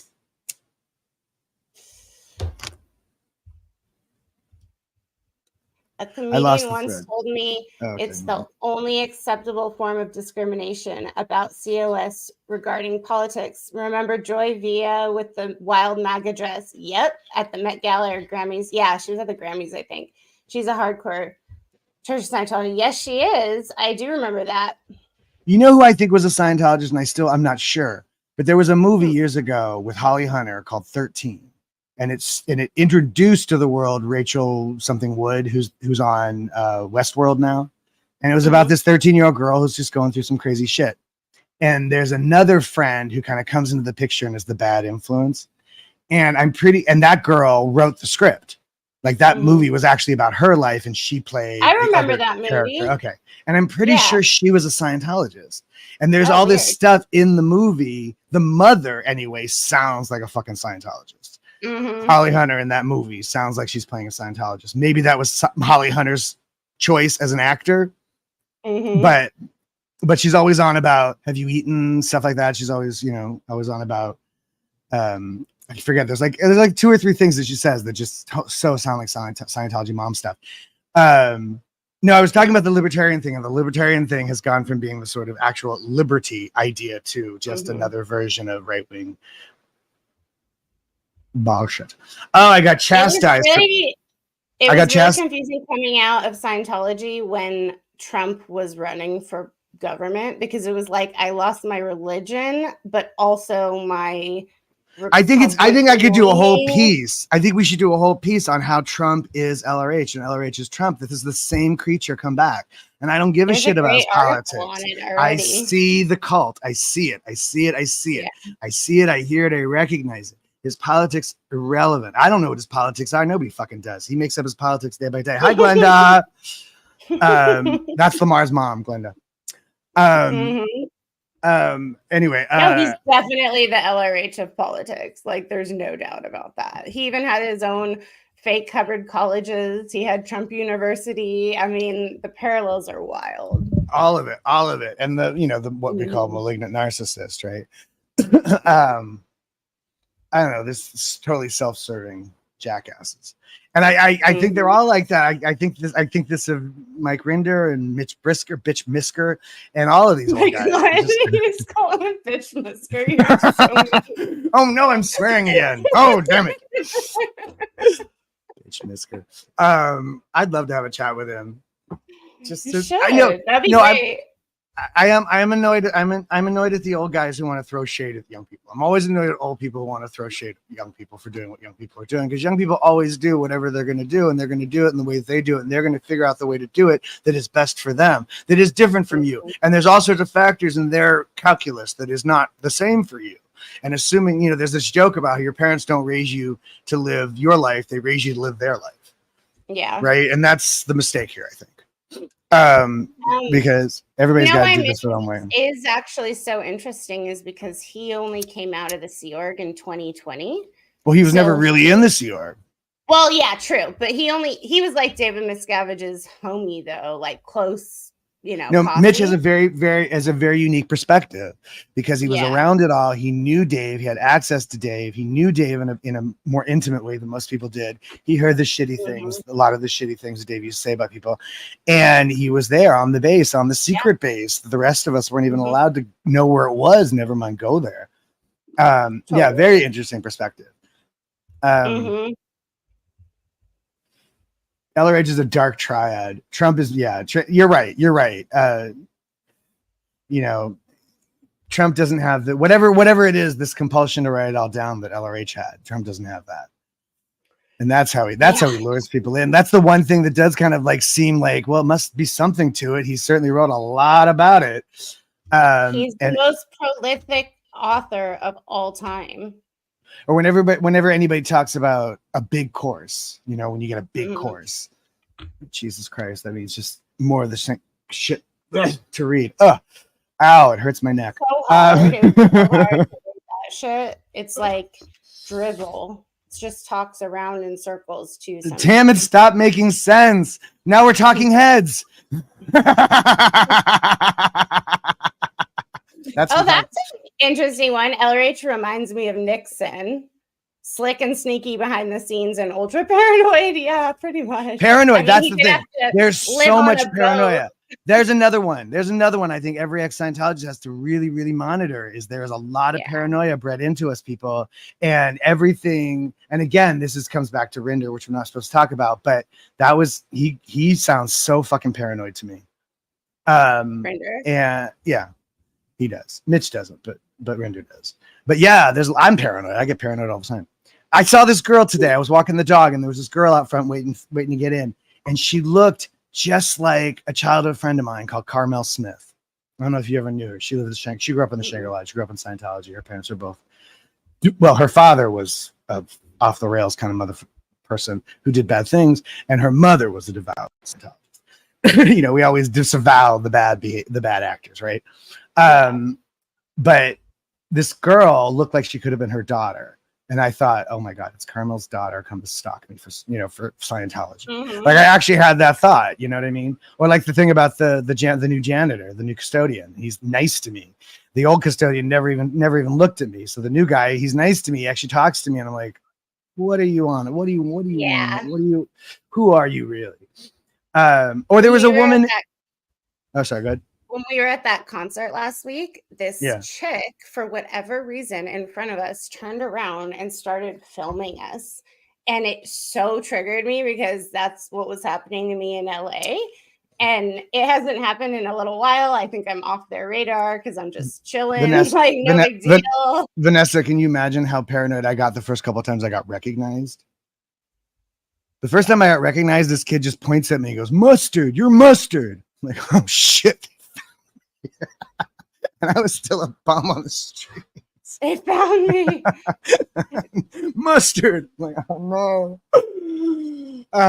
Well, they'll do crazy shit like that though too, just to fuck with people. So, but you weren't really doing anything at the time, like speaking out or nothing like that. So there'd be no reason. No, I had no reason to be paranoid. That's what paranoia is. It's the fear without reason. There's no reason for that.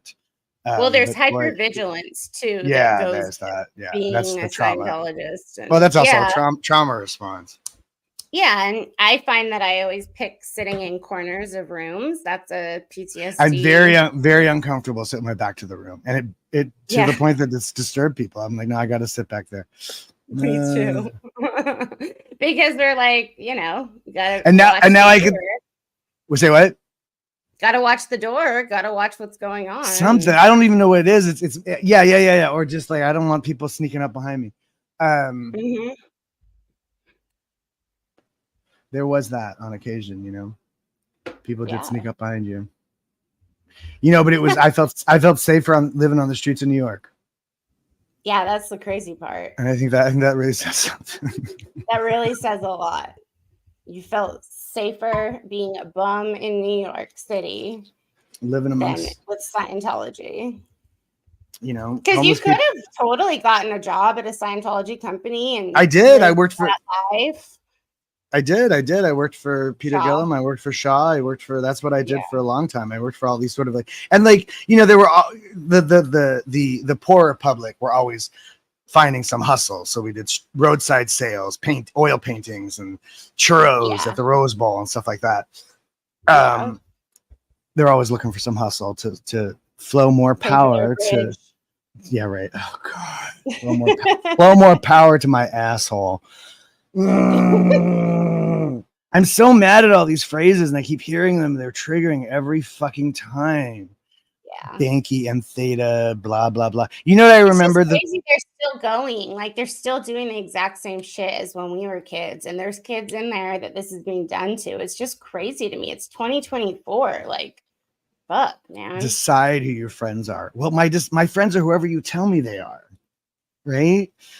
A code of honor really fucks me up. Like, never desert a comrade in need. That's the worst advice ever. Like, you're going to be codependent your whole life. You're going to be like covering up for assholes. But I think that's part of the lure, you know, like you wouldn't possibly leave us. We're here. We need you. We need you, you know? Yeah. We're saving the planet and everybody's against us because the psychs have taken over the world.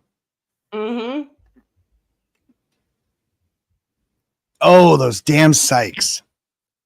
If only they knew how scared we were of them. We're so scared of them. Yeah, I've heard of this. I have seen the documentary, and people have asked me about it a few times about people who used to live in the subway trains, abandoned tunnels. I don't know even if that was in New York, though. I kind of thought that was another city, but I don't know. I do not know anybody who lived in subway tunnels these days. I don't think you get away with it.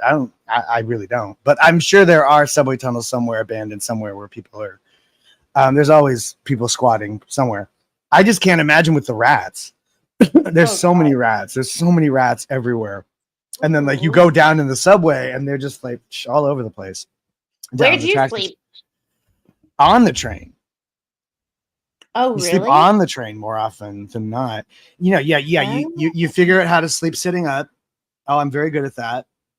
And for whatever, for whatever reason, I didn't get as much shit. Some people got a lot of shit. Sometimes the cops are, real pricks about it. That's crazy.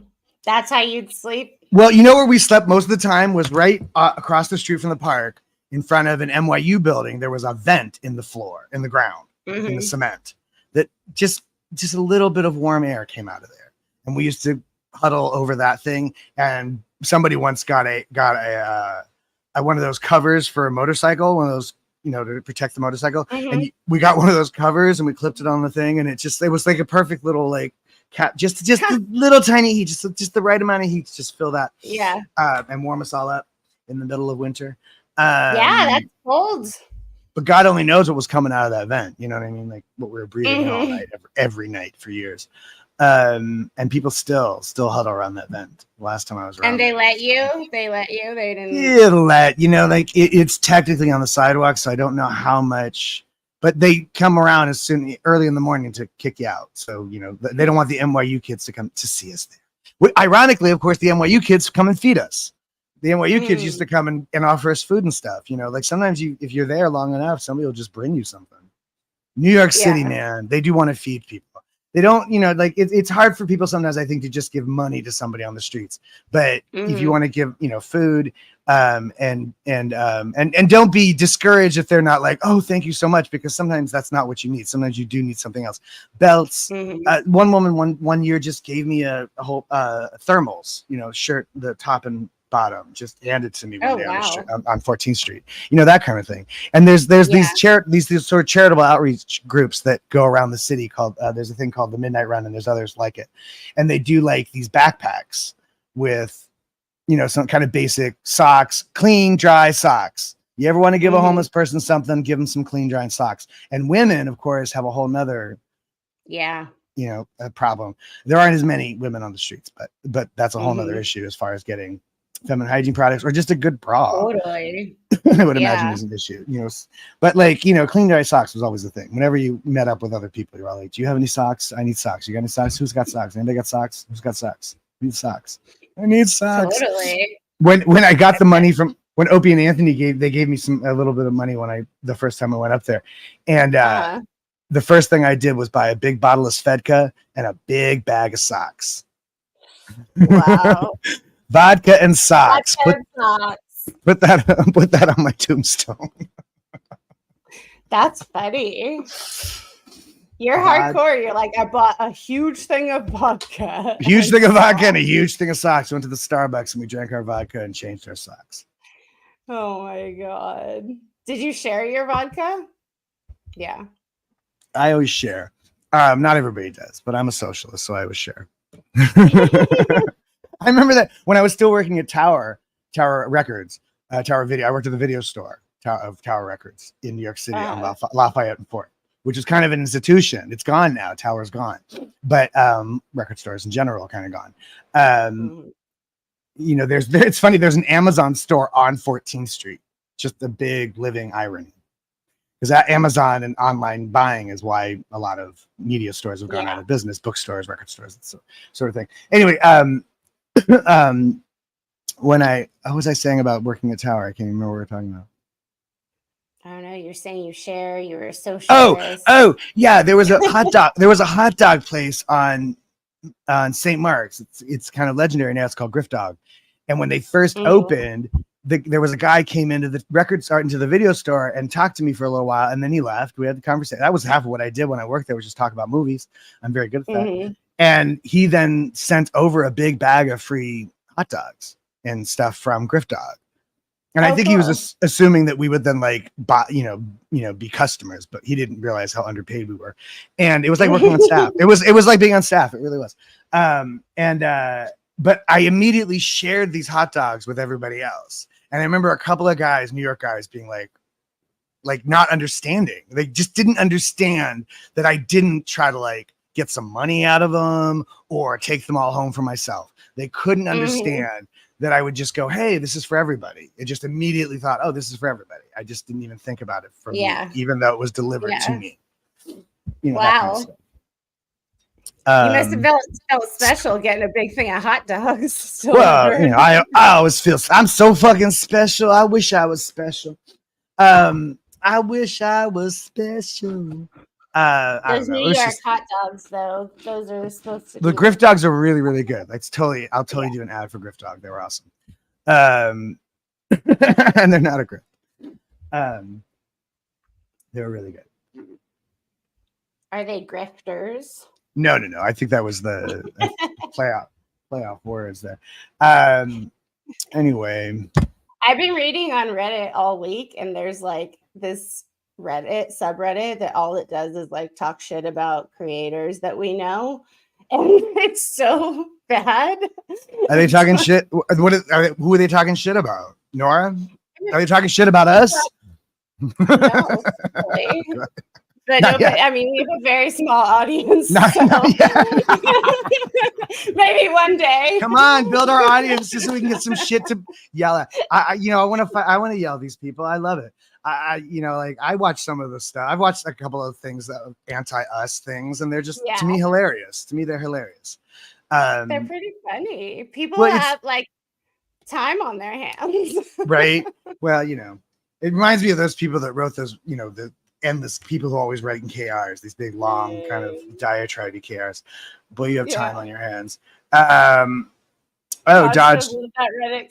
They talk shit about me all the time. I kind of got off on it. Dodge. Right. They also love you because I've seen. Oh no, I'm sorry. You know who loves you is the subreddit about Zero Dark Tony abuse. They're Zero always Tone. Dodge is the homie. Zero Tone 40. That's what I call him. Zero Tone 40. He's a child. He's 8, 9 at the most. Yeah. That's what I'm saying. These people. Bill talks about me. These it's people been over a year. He wants you. He wants you. Move on, buddy. He likes you, Vanessa, and he's mad that you don't talk to him. But he also made some scary threats last year. This is classic, nerdy boy didn't get the attention from the girl in junior high, and he's still mad about it. And you just represent that girl. And he's angry at that girl. Yeah. Whoever it was that slighted him when he was 13, he's still mad at her. He's a 53-year-old man. 53. No. But he has the mind of a child. You know, that's the problem with a lot of these guys, Arrested Development. That's why we love John Post so much. He's grown up and he's a man. He's grown up. What a sweet angel that John Post is. Oh, what a relief. What a relief. Finally, you know, some adults who we can look at and be like, oh, you're not so bad. You're sweet. Yeah, let's talk about bad examples. That's what Amber said and what's in that movie. Like, she's on about the whole, like, the friend comes into the picture and it's all about this friend's fault. It has nothing to do with anything real. Everything is in your head, and there are no good examples. Who are the good examples? Every time, I mean, I remember everybody I think I looked up to or admired when I was a kid got declared at certain points. Wow. There were a couple moments where a whole bunch of people just got declared all at once, and for being squirrels, supposedly, right? People who actually thought it was the point was to take what they had learned or they thought they'd learned and to share it in their own way. But that was squirreling, and so they all got declared. And all the people I like got declared early on. That's crazy. It's they got rid of all that many squirrels, but I was just afraid of them. I was like, I don't want to go near that squirrel tech. By the time we get to the 90s, the whole thing had just been completely rebranded. It was into David Miscavigeville, you know, a circus, right? And it was all, and it almost felt like he was trying to rebrand it to look like the Mormons, because the Mormons had kind of gotten very corporate and executive, and the Mormons are also in the business of buying up lots of properties and just sitting on them the way that Scientology does. Tax exemption. I don't want to end it. I don't want to go after it. I don't give a shit. But there's no fucking reason at all that anyone should define this thing as a religion, and it should get anything even close to any sort of privileges as such. It is ridiculous. It's like it's like calling Star Wars a religion, but ironically someday it might be. So, but there's more like honesty, I think, in the Jedi theology than in L. Ron Hubbard. Yeah. I mean, we only found out it's intergalactic at the very end of our religion, you know, that there's allegedly all these. And they should lead with that. Again, the weirdos that I grew up around, that was their favorite stuff. When they started hearing that stuff, that was the stuff they wanted more of. They loved the Aleister Crowley connections and Charles Manson. Alien stuff, they would totally kill it. They would get a crowd. They would get such a different crowd, but it'd be a crowd less willing to work for nothing. That's the problem. True. the crowd that would love the Xenu story right from early doors would not be the crowd that would work their fingers to a bone and clean floors with toothbrushes. That was the thing I remember. So many stories of cleaning floors with toothbrushes. Did you ever clean a floor with toothbrush? No, thank God. I was pretty in ethics for the most part. I know that's the other thing. You're such a good girl, Vanessa. I forget because you're such a vamp. But you are. You're a good girl. I've always managed to hang out with the bad kids, though. So. Well, we were weirdly, you know, we were weirdly sheltered, and there's certain naivetes that come, you know, naive kind of moments that we have, and I've had. Certainly, New York City kind of, you know, beat all that out of me. How'd you find a place to live where you can smoke inside? Is that a New York thing? Oh, you can't smoke inside? And well, you know, I'm not supposed to smoke inside. Maybe that explains it. Here's the thing is the not smoking in a building like that really only matters if you're climate controlled, because then the air is being recycled. And so that the cigarette smoke in one apartment is going to move, like hotels also. But this is a pre-war building. Like, there's going to get some smoke in the hallway, but it's not like the air conditioning is blowing my smoke into other people's units. I don't know. I don't quite understand it. But again, it's like this thing. I had no idea that was going to be the most offensive thing I do is cigarette smoke. I would have done more actually offensive stuff. Thank you, Peggy. Oh, the X generation. Into a smoking apartment. It's like it's the 90s over there. It's like you're in the 90s over there. Also we're kind of in the ghetto, right? It's not really. This is like used to be ghetto. When I lived around here, Glenda laughs. When I lived around here 10 years ago, it was what you might consider ghetto. But honestly, the most ghetto thing I've ever seen is Jersey. Tracy City, that's ghetto. Newark, that's ghetto. Really? Even Philly. It's funny, you think New York is going to be so much scarier than it is, and it's really not. Because there's so much tourism. There's so much of maintaining a look or a thing that's pleasant enough for the tourists to be here. So even if it gets even as criminal as it gets, the protection of the money, does kind of rule. And we get the tourist money is like half. I don't know what how much of what percentage of the city makes, but there's a lot of there's obviously Los Angeles is the same way. They cater to the tourists because there are so many. It's one of those places that everybody wants to come look at. Come look at our shit. It's shiny and tall. It's such a nightmare down there, like Hollywood and Highland. It's just such a shit show with all the tourists always, Down where that's my high school. That's my high school. I went to Hollywood High School. Hollywood High? Mm-hmm. Yeah. World famous Hollywood High School. How can I help That's you? a cool campus.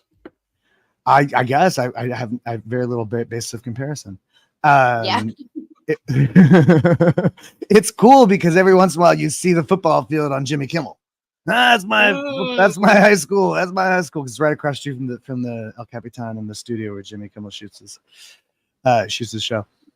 Someday I'm going to get on Jimmy Kimmel so I can talk about my high school and the Fighting Sheiks. My sister was the Sheik, where she was the mascot when she went there.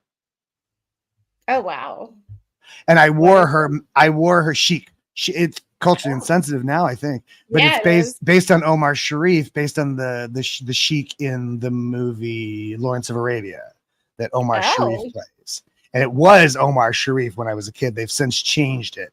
He's less ethnic looking now, the character on the side of the wall, but he still has the turban. I don't know, like the what's the Chiefs? What's the team that they're trying to get them to change the name because they're called the Chiefs, as in Indian Chief, and they have a chop, and it seems like it'd be so easy to just change them to the Chefs.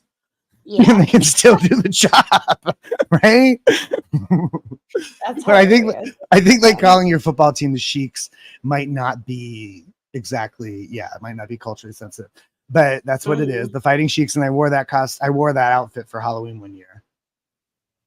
The last time I went out for Halloween, in fact. You gonna dress up this year for Halloween?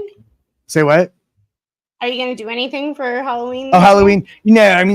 Halloween in New York is a endless party. It's like a 3-day party. It's a big cool. In NYC, and so there's a whole big parade that then ends in Washington Square Park.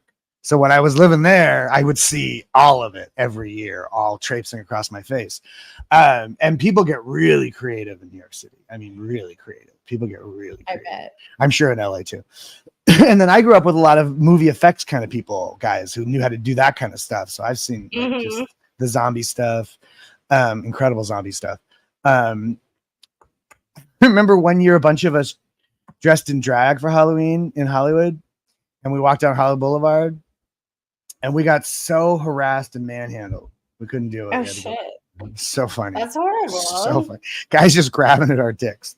So they're walking. Like, oh shit! Didn't know that was gonna happen.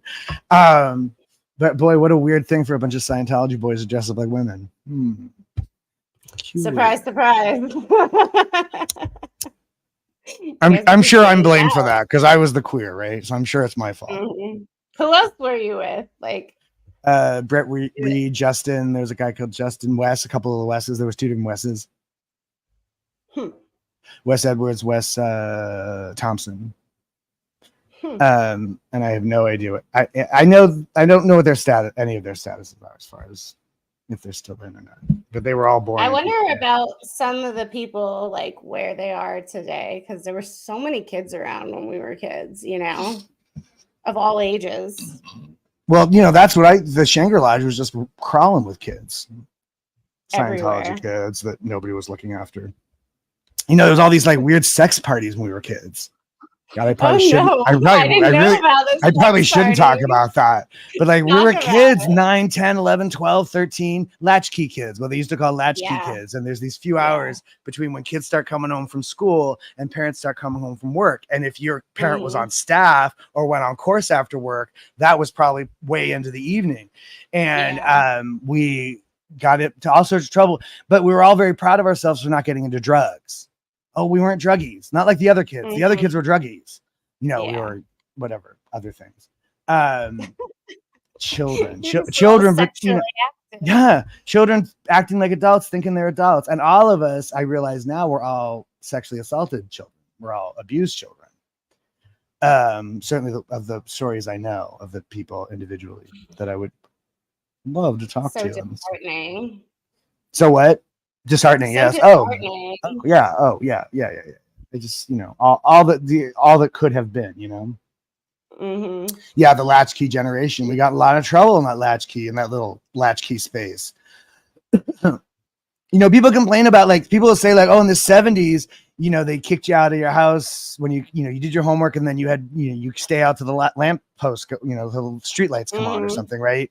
And they romanticize the freedom of that, but at the same time, kids got abducted, people got hurt, people got like bad things happen. I knew kids got shot because they were just running around the streets like that.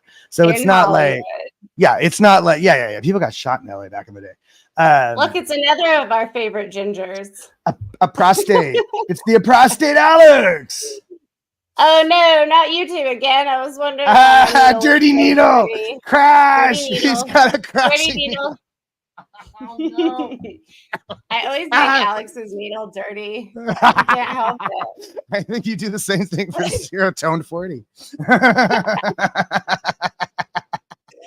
gonna bust out my e-meter right now. Damn, right? Get those cans. Audit away that dirty needle. Till the streetlights came on, yeah. It's funny. Oh, joy. Oh, fuck. You know, at least we can laugh about it. Right? Yeah. I mean, we were walking around by where Cece is and lower, like as super young children. Like I'm really when you cross the freeway, and it was kind of like living like the old school like train tracks. You know, you cross the tracks and it's a different kind of town. And so you go just the Bronson, just the bridge over, you know, on the other side, you know, it was Tamarind and then Yucca, right? And then you cross Bronson. By Tommy's. Yeah, Tommy Burgers, and there's a what I would call a bodega, but the liquor store on the corner, and there was a tranny bar right next to that. Is that still a transsexual bar? No. It was. We go out there at in the middle of the, at like whatever when it closed, like at 2 or 4 in the morning. It was 2 in the morning back then, or was it 4? I forget. But and it was always like these 6-foot transgendered women and little tiny Mexican men. Wow. Would come pouring out of that bar every night. And we thought it was I know exactly what you're talking about too. And the block in between the freeway and Hollywood Boulevard, there's a block right in between there. And on one end of that block is a church, and on the other end there's a parking lot. And there used to be a parking structure there where a couple of cops were abducted in the 70s. They made a movie out of it called The Onion Fields. And the couple of cops were abducted and murdered, like in an onion field in the, you know, the agricultural backdrop of California. So that neighborhood was a little notorious when we first moved there. Crazy. And CC was in ruins. They had to rebuild the whole thing. Feel my finger. I think that's one of my favorite things about speaking out and meeting so many other exes. Ability to make jokes and laugh about things. So important to find light in the darkness. Yeah, exactly. Yeah, feel my jokes about it. Feel my finger. It has a whole nother connotation for me. I mean, it's always been creepy. Feel my finger, like. Well, it is very literally a thing people used as an excuse to touch children or touch women they weren't supposed to be touching. Yeah. Touch people they weren't supposed to be touching. Nervousness and feel my finger are two totally boundary and then I'm sorry, what Peter Anderson is saying. Yeah, whenever I hear the phrase "pull my finger," I think the same thing. Nah, I'm sorry, Vanessa. I cut you off again. Feel my finger, bitch. Feel my finger up my ass. Yeah, I feel your finger. Who's Club Brain Frog? Is that just us? No, Club Brain Fog, I think is. Where do you see that? On the chat, it says room raid. Oh, hey, Jen. I know that name from somewhere. Club Brain Fog. Sent me all the way from San Francisco. I don't know whose channel that is, but I'm super glad that they're sending people over. All the way in San Francisco. Oh, okay, that's what I know the name. Oh, okay. All right. Is that our cue to finish up? soon we'll wrap it up, you guys. Yes, Jen, you do owe me an email. Jen put together this lovely guide to Salem. Yeah, I recognize Club Brain Fog, and that's why, because I've heard the name said, although I don't know. Oh, she's a protester in San Francisco. She protests every day. Yeah. Wow, cool. I see this. What do you think about the protest movement? Who, me? Oh, I love it. I love social disobedience. I think it's excellent. Even if it's misguided, even if it's done wrong, it still needs to be done. And the point is to bring attention. The point is, so like, even like there's a woman who goes out there in a big unicorn costume and it's hilarious. And it makes no sense, but it's, people go, what the fuck is that? And that's the point. Yeah. And I love the idea of just standing out there and going, don't go in here. You don't want to go in here. This is not what you think it is. Don't go in here. Yeah. Don't go in here. And there's somebody who's specifically, I think it's in Austin, where the Scientology Center is right next to the freshman dorms. They're recruiting these kids, these 18-year-old kids. And so, like, yeah, get out there, fucking stand in the way.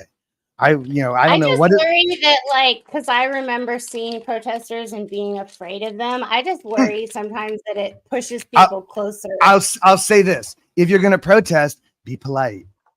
Kill them with kindness. Kill them with kindness. Kill them with kindness. Is something Gary Imhoff used to say. Kill them with kindness. Totally.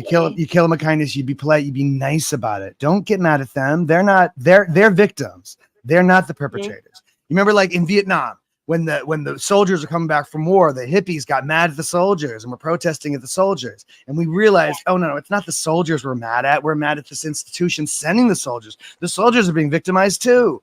They're getting victimized too. So don't be mad at them for what they're doing.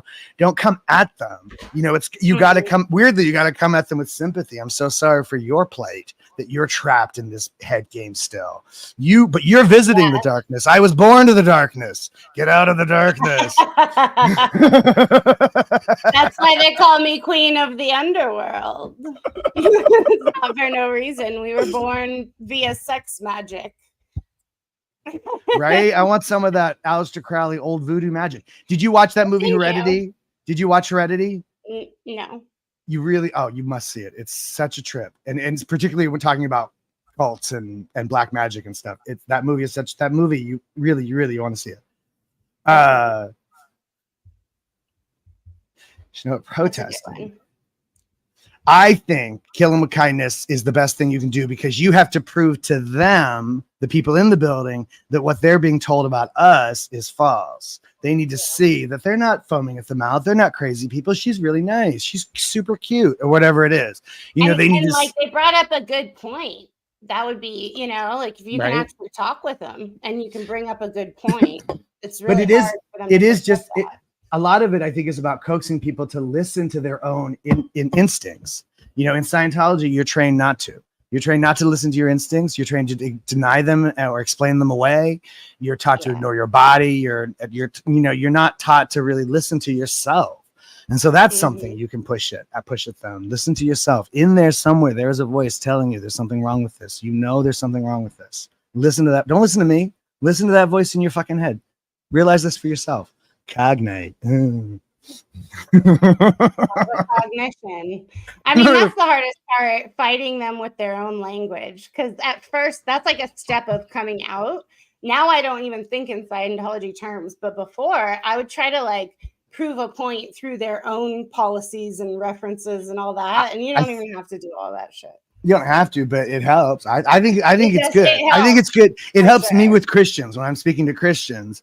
I have a fair amount of information about their own doctrine. Sometimes, shockingly, I find I know more about their doctrine than they do. But if you can talk to them in their terms, don't be antagonistic. If you're antagonistic to anybody, any person of faith, that proves to them they're right and you're wrong Yeah. when you're antagonistic. So I would say that I would give that suggestion, but I would never tell anybody how to do what they're doing. And the fact of the matter is, people who are doing it are going to know better than I am what's going to work and what's not going to work. I have a friend in the neighborhood, Decky. She's a bit nuts, and she wants to go into the New York org with like a GoPro mic. And she's just the kind of person that just kind of gets engaged in really long-winded conversations with people and would just be a nuisance more than anything else. And she thinks it would be hilarious just to harass them like that. I don't know if it'd be worth it, but I don't know. Is there any business at the New York org? I've been there twice, and both times I was there, nothing. There was nothing. There was nothing. They barely even had people in the building. So it must be so miserable for the staff members to always be downstat and stuff. Like, geez, that's rough. Again, I still don't know why people joined today. I can wrap my head a little bit around why people joined back in the 70s when they thought the world was falling apart and they were desperate to find some sort of stability. You talk to people from back then, they really did think the world was coming to an end between Nixon. Like now, Nixon seems tame compared to Trump. But at the time, Nixon, that was so shocking to people. And the way that Vietnam went down was just gut punch around the world. Yeah. And I think that most of the first world spent the 70s in shock. That's why all the sex and the drugs. It was all Studio 54 and everybody was getting coked up because we were freaked out about what happened all through the 60s and everybody got shot. Who didn't get shot in the 60s? And so like, I forget my point here. I had a point. I was going somewhere. I was headed somewhere. I'm sure of it. I understand, to some extent why people out of like fear and desperation, people went to Jonestown. People went to all sorts of bizarre places. Well, it's also the Enlightenment era where all this new self-help stuff started coming out. And the Eastern philosophies and mysticism and all this stuff was very in. Yeah. And there were a lot of communes in California and Hawaii and places, there's still communes. And that hippie commune thing was we aim to educate, Glenda. We aim to educate. Oh, I'm sorry, you had on this one. What did he say? Yeah, what was he saying? Very true. Scientology is like being in a deeply abusive relationship. It's very codependent. Yeah, really and that was what I wanted to say. This thing about always being in trouble. You always feel like you're in trouble. Anything you do that isn't on point, as far as following the rules and all that, is this, flap, it's interpolative and all this stuff. And that's one of those things that infuriates me, is all the times that I needed my mother, that I need to say to my mother, this horrible thing just happened to me and I need to tell you about it. But I couldn't, or I felt like I couldn't because it was interpolated. I was 5 years old, already keeping secrets because I didn't want her to know that horrible things were happening. Yeah. I didn't want to interpolate her. Everything was already so hard. Single mom with 4 children at the time, So you kept your own secrets, which no child should need to do. You shouldn't ever have to worry about that. Not from, my mother, the one person in this world I'm supposed to be able to turn to and go, oh, I hurt. And you couldn't do that because that was bank, that was downstat, that was theta. Who is fuzzy pink handcuffs? I don't know. P.T. Barnum says, this one. No, P.T. Barnum says, there is a fool born every minute, a sucker born every minute. Can be tricked, conned, recruited, etc. I just don't know why. A lot of the protesters are worried about people not going inside of Scientology, but I do know that most of us in the X community, we do really worry about the people who are still in there. And it might be a lost cause, but it is like what motivates me is the people who are still in there. I think about a lot of people, like this girl I saw this morning that reminded me of my friend Carmel. And I wonder what happened to her. Like last time I heard, she was the lounge singer on the Apollo. Oh, on the free ones. On the free ones. I don't think about the free ones. She was the singer on the whatever the entertainment, I guess they have. So she was on that boat for a long time. I don't know if she still is. I wonder where she is. Bank. Let's see. We can explain that really quickly. KSW. Oh yeah, the KSW. Oh, keeping Scientology. Keeping Scientology wiping my ass. So your bank is your storage of all your reactive mind images and recordings. And LRH believed that your reactive mind was always recording, and in moments of trauma Pain, or upset, pain, unconsciousness, unconsciousness, right? that your bank is recording these things, and that the thetan actually, the bank stays with the thetan from lifetime after lifetime. So It's how Scientology is trying to get rid of your bank. right, and it's how you account for things that didn't really happen. So you must have some past life, some subconscious, something happened when you were unconscious, something happened that you don't remember because it was traumatizing or painful, or in a past life. Mm-hmm. Oh, okay, all right. And you must have done something to pull it in a past life. That's contained inside of your bank, allegedly. Yeah. And it's the a subconscious part of your. It's KSW what is really will fuck with you too. KSW is like very indoctrinating.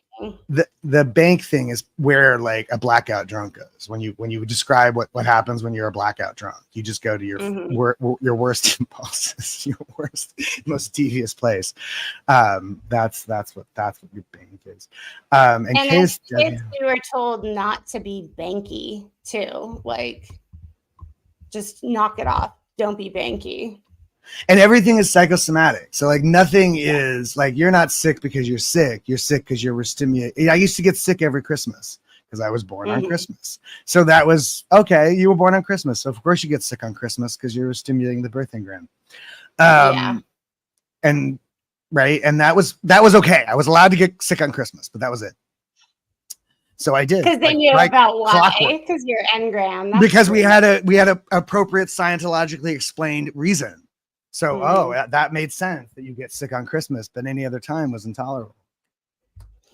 Acting banky would basically be any time that you're showing emotion. Yeah. What we're really talking about is how they use this against children. So like if you're yelling, like all of this stuff was designed for a small group of grown adults on a boat where you really do have to like be on point all the time or you sink or you crash. So then they move that into the org, and anybody who's been on staff knows how nuts that is. And then even in Scientology workplaces, and then you move that into homes. You bring that into child rearing, the idea of fucking conditions and all this stuff, or just that it's constantly telling your child whatever you're upset about, that's your fault. You're making that up. You're creating that, and you have the power to stop it. Now, I have said this to grown people, but to say something like that to a child is fucked. Yeah. And that was my entire childhood. Everything was just me and my reactive mind, and nothing had anything to do with the abuses I was sustaining or how horrible she was. The woman was, handsy as fuck, and nobody knows that. Nobody knows she was beating me up the whole time. What was your bank, lady? Yeah, for real though. No, but it's a horrible thing, like to see somebody chastise a child for being a child. Yeah. Or to never mind to be that child. And it's kind of a mind bending thing for me when I see parents be sympathetic to their child's upset. Oh, I'm so sorry she's upset. Or they there's concern. Oh my goodness, there's concern for the well-being of this child, as opposed to the embarrassment or whatever it was. I think I was just embarrassing. Like she didn't want everybody to know what a banky kid she had because I was supposed to be a return, second life or whatever. Clear. Yeah. And that fucks you up because they look at you like they talk to you like you're a science experiment. They're always quizzing you about stuff. Like you're a very old soul. Oh, such an old soul. And every time I hear somebody say that old soul thing, I'm like, oh, stab me in the heart. Did not help me any being an old soul. Banky short for memory bank or what? Like, kind of, I guess, but not really. Yeah, I wonder if that's where it comes from. I don't know where that term originates. Memory bank I know is a computer term, but computers have been around longer than we know, than we really think of them as being. So that may have been a phrase in use at the time. It's just another word for the reactive mind in Scientology. But those notions of being banky and being surfacky or H-E-N-R-E, like the H-E-N-R-E thing still bothers me so much. So chastised ridiculous. For having showing human emotional reaction. It's such a horrible thing to say to a child. Oh my God. But never mind. I mean, it's not a good thing to say to an adult either. Don't be human. Don't be Yeah. human. You point out this stuff all the time, all the dehumanization of it, terminals, and even in the language, the way we're kind of taught to talk to people like we're machines and not people. And again, like if it really were down to the brass taxes, like it was the last dozen people on the planet or something, you know, you'd have to pull together and do shit right. But it's not like that. You know, it was never like that. The urgency all the time, the urgency, any minute now, either the world's going to go to hell on fire or we're going to clear it. If we can't clear it in time, we're all doomed. Oh, we have it right now. And it's going to happen right now. And and they're just wasting their time. I mean, really, they're just doing menial tasks, wasting their freaking time. It's sad. Smoke too much. Yeah, so many of the terminology is stolen. A lot of it's military terms. A lot of it's, you know, stuff he borrowed from psychiatry, even though he claims he has nothing to do with it. Yeah, he doesn't, you know, but he was, you know, cute with the language. He was definitely prolific. He made up a lot of funny little phrases. Yeah, I noticed it was hard because a lot of the words he perverted. Like he didn't change them entirely. He changed them a little bit. And that's really hard. Again, definition of words. We all operate on kind of a quirky definition of a lot of this language. And even though we're always sent to the unabridged dictionary, he still had his own like version of what these things meant. What is an attack? What is a friend? You know, what are these words? I have a tech dictionary right here. Don't you do it. Don't you do it. Don't you dare. I mean, I won't, but it's so trippy to like look up some of these words. I do not want to look up any of it. I don't want to be reminded of it. I'm pissed about how much of it I do remember.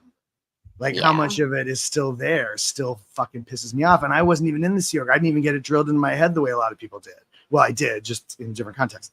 But it, you know, it infuriates me. I think about all the music I could have in my head that I don't because this fucking lingo is filling up my CPU. Totally. Words. Yeah, exactly. The word clearer didn't so much clear up your words, but tell you what you were supposed to think or what you were supposed to take from those words. How you were meant to define, how you were meant to understand them as we define them. Yeah. Like your friends are just the people who support our group. Mm-hmm. And they're another binary notion. Friends or enemies. There's nothing in between. He hijacked and twisted critical and responsibility, turning them both into mind goo to suit the cult. Absolutely. This overactive sense of responsibility. You're responsible for your own condition. You're responsible for your own condition.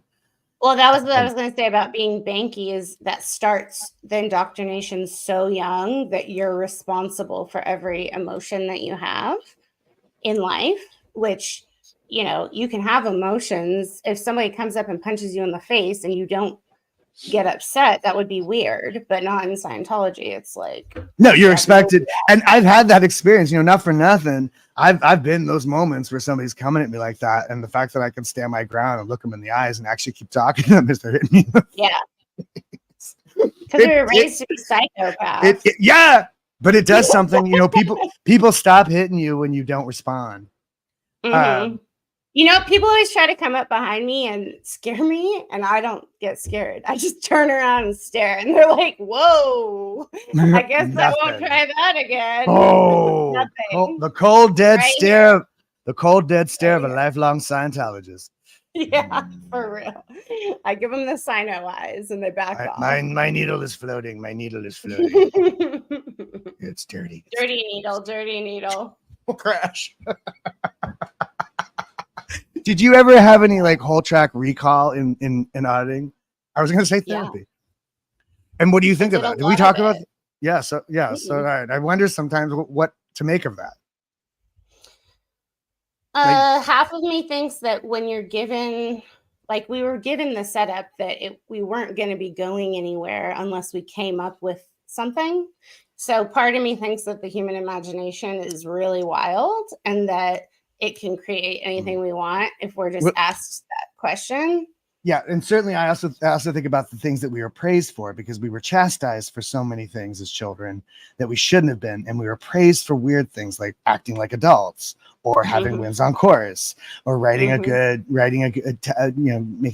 testing to your wins and all that. Right? You write something well, you write a KR well. That's the sort of stuff we were praised for. And that's the sort of thing I think about, is like, you wanted so much to have an experience in auditing because everybody was selling it so hard and everybody made it sound so wonderful. And of course you were praised for going, you were praised for participating. And certainly you were praised for that.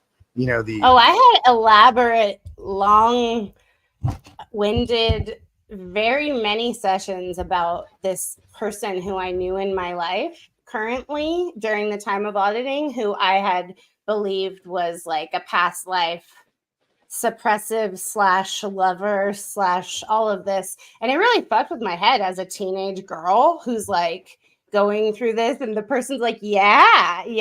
And I'm like, so me and him, we were in love. And and all this inappropriate shit with the kids. And nobody had to talk with me about like, maybe you don't want to hang out with narcissistic men. There was none of that. It was just clearing the engram. Did you know any non-narcissistic men growing up in Scientology? They kicked them out. Those are the guys I'm talking about. All the people that got kicked out were the non-narcissists. And they kept all the narcissists. They breed little narcissists. It takes an effort to not be a narcissist and be a sociopath when you were raised this way. It really does. Yeah. And these words, I'm sorry. I was reading Peggy's message, her comment about her mother. Yeah. And she always called me an old soul. Drove me crazy. The narcissism thing and empathy, those two words keep coming up because I think they're things that Scientologists have trouble with. But I also think it's those things that kind of draw people in, or I don't know, it draws in empaths because we want to like save the world and we like that, but then corrupts them somehow. And I don't know if it draws in narcissists, or I think it creates narcissism. I think that Scientology, I think Scientology actually creates it. And somebody was like, no, it draws them in. And I was like, well, yeah, that too. But I really do think that these head games actually do. We were taught basically to be little L. Ron Hubbards, and that is going to teach you to do. Yeah, we were taught to life, cause over matter, energy, space, and time, blah, blah, blah. The nest universe. I remember saying that. I used that as a real word once. What? No, nothing. They used to call me a little theta potato. That was my nickname. Yes, you were the theta potato. Oh my god, theta potato.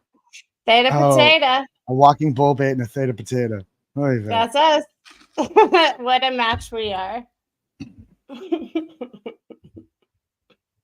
No, but shit. This dumbest.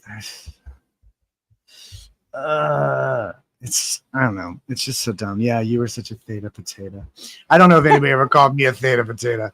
Maybe my mother once or twice. Trying too hard. Trying to believe it.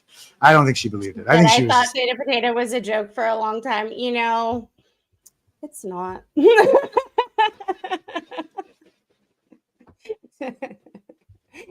I think Hubbard understood sadomasochism and how to encourage both aspects in people. Yeah. I think so. And I've said this before, like in all the recovery spaces I've been in, it's all the stuff that people are learning how to not to do, or all the stuff that L. Ron Hubbard was teaching us to do, to lean into. And he was, I think he was transposing his own mental illness all over anybody who would sit long enough to listen to him.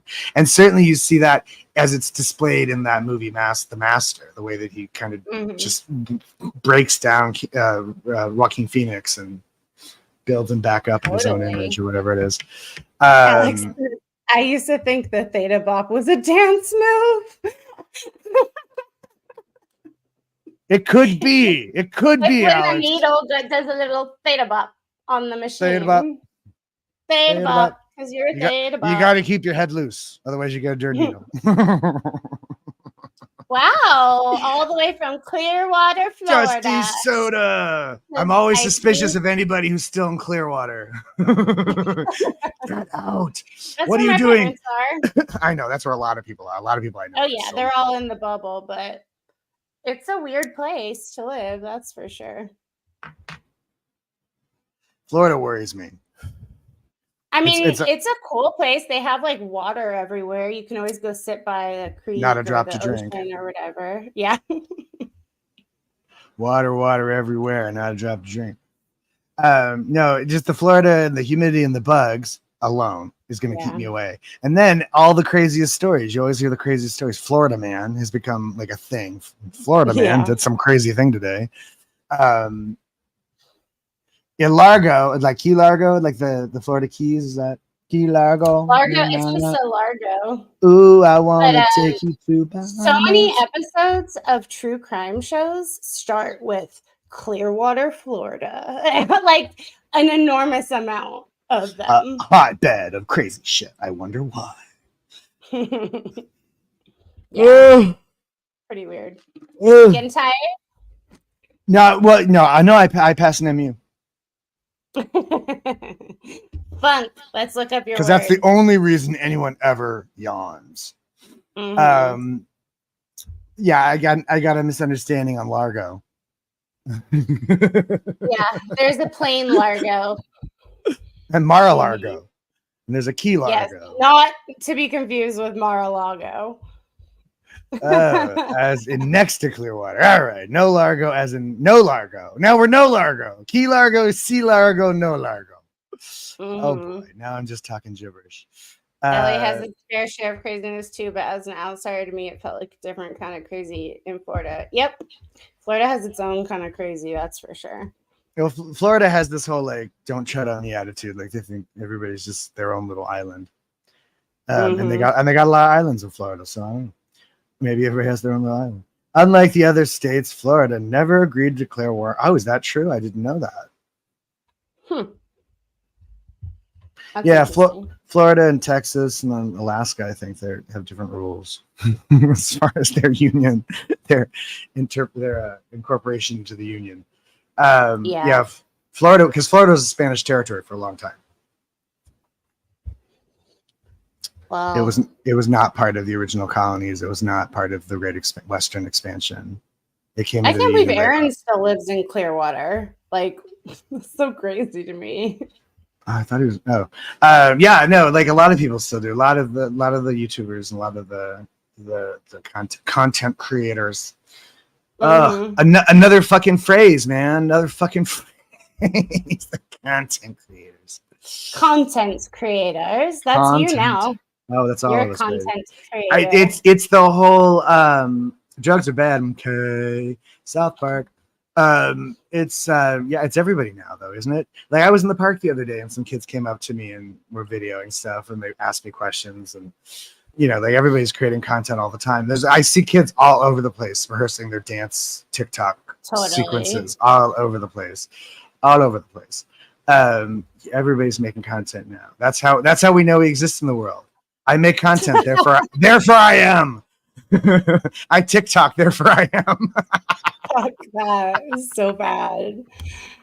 I appreciate the real people too who just stay off the internet and they're just normal people. But that's not normal anymore. Normal is everybody's online now. Even like villages and in undeveloped undeveloped places, they're still online. Everybody's online. Everybody's got a Wi-Fi. Except me, I won't have Wi-Fi. I do very much like Ben Harper, Peggy. Yes, I do. And Jack Johnson. Is great. And this sort of like there was a whole lot of like guys with acoustic guitars a few years ago. Yeah. Before the girl, then girls with a dude and a mixer that kind of took over. Who's the girl from New Zealand? Royals, the girl that sings Royals, like that kind of girl singer with a dude on a mixer. Royals. We got oh fuck! I used to know that song. Lords, that's her name. Lords. Her name is Lords. But before that, it was a lot of these guys like Ben Harper, Jack Johnson, guys with acoustic guitars. Yeah, I dig it. I do. Duncan Sheet. Duncan Sheik is cool. He went on to make musicals. He made a musical called Spring Awakening, and he had something to do with a more recent musical too. Something Evan something or other. That's what he does now. He writes musicals. Oh wow. Because I am barely yeah, Lord, that's her name. Yeah. Because I am barely breathing. That's a good one. Fight the air. Kidding, don't know who I'm kidding. Imagining you there. That I remember. I can't remember the Lord song, but I remember Duncan Sheik. I miss the Goo Goo Dolls. I was giving them a listen the other day. They're such a great band. They were tight. They had a couple really big songs. Mm-hmm. I have a story about a Goo Goo Doll. When I was at the BHP, a bunch of us went out to an Indian restaurant near the Beverly Center one night. And we shared the bill, and it wasn't very much. We were surprised by how little it was. We thought it was maybe more reasonably priced than we had assumed. It turns out somebody else had paid a bulk of the bill, and we didn't realize that. And so we went back to this restaurant thinking we could afford it. And then we got there, we sat down, we realized we couldn't. And at that moment, we looked to our left, and sitting at the table next to us is the bass player from the Goo Goo Dolls on a date with a very pretty girl. And Claire, who I was with at the time, we pretended to have a fight, and she threw a napkin down and stormed out. That's how we got out of the restaurant. And and Mr. Goo Goo Doll was very upset by it. Say what? That's hilarious. Alex, yeah. I love my Jimmy Eat World. So Jimmy, I remember them, Jimmy Eat World, yeah. They're the best. I've seen them in concert like at least 10 times. Oh, okay. Who have I seen in concert? Faves. Ani DeFranco I've seen in concert a couple times, but I haven't seen anybody 10 times. I saw Weird Al Yankovic twice too, but that was by accident. The second time was by accident. The first time was on purpose. Yay. The second time was by accident. We have some Goo Goo Dolls fans in the chat. Yeah, what was that? I don't want the world to tell me, because it don't, and now I understand. Because everything needs to be broken. That was kind of a big deal because they were like much more of a kind of post-punk alt band at first. Yeah. And then they had a kind of radio hit with a song called something about I don't know your Iris. name. Iris, that's it. Yeah. Oh no, Name. That was Name. Yeah, that was okay. They had a song before, and then the big movie song came. The Meg Ryan movie, the Nick Cage movie. I can't remember. Oh yeah. City of Angels. It was City of Angels. Right. And that song, and then and Sarah McLachlan blew up real big off of that record too. Yeah, Black Balloon was a really good one too. Yeah, they had a lot of hits.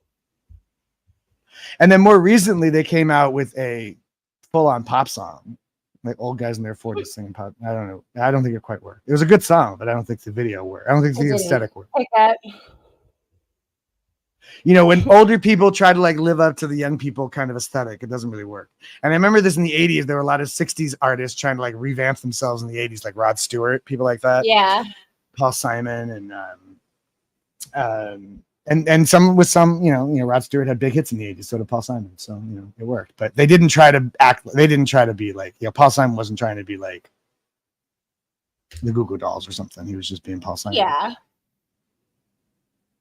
Yeah. But it's funny too, like so many of the great bands or the great artists of my generation have died.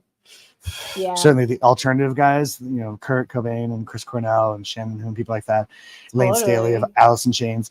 And like it's like those, like they're never gonna do that. That whatever that is, that comeback, that later on comeback thing, they're never gonna do that. Nobody's ever gonna sing those songs again, I don't think. I mean, who's gonna carry No Rain to the next generation?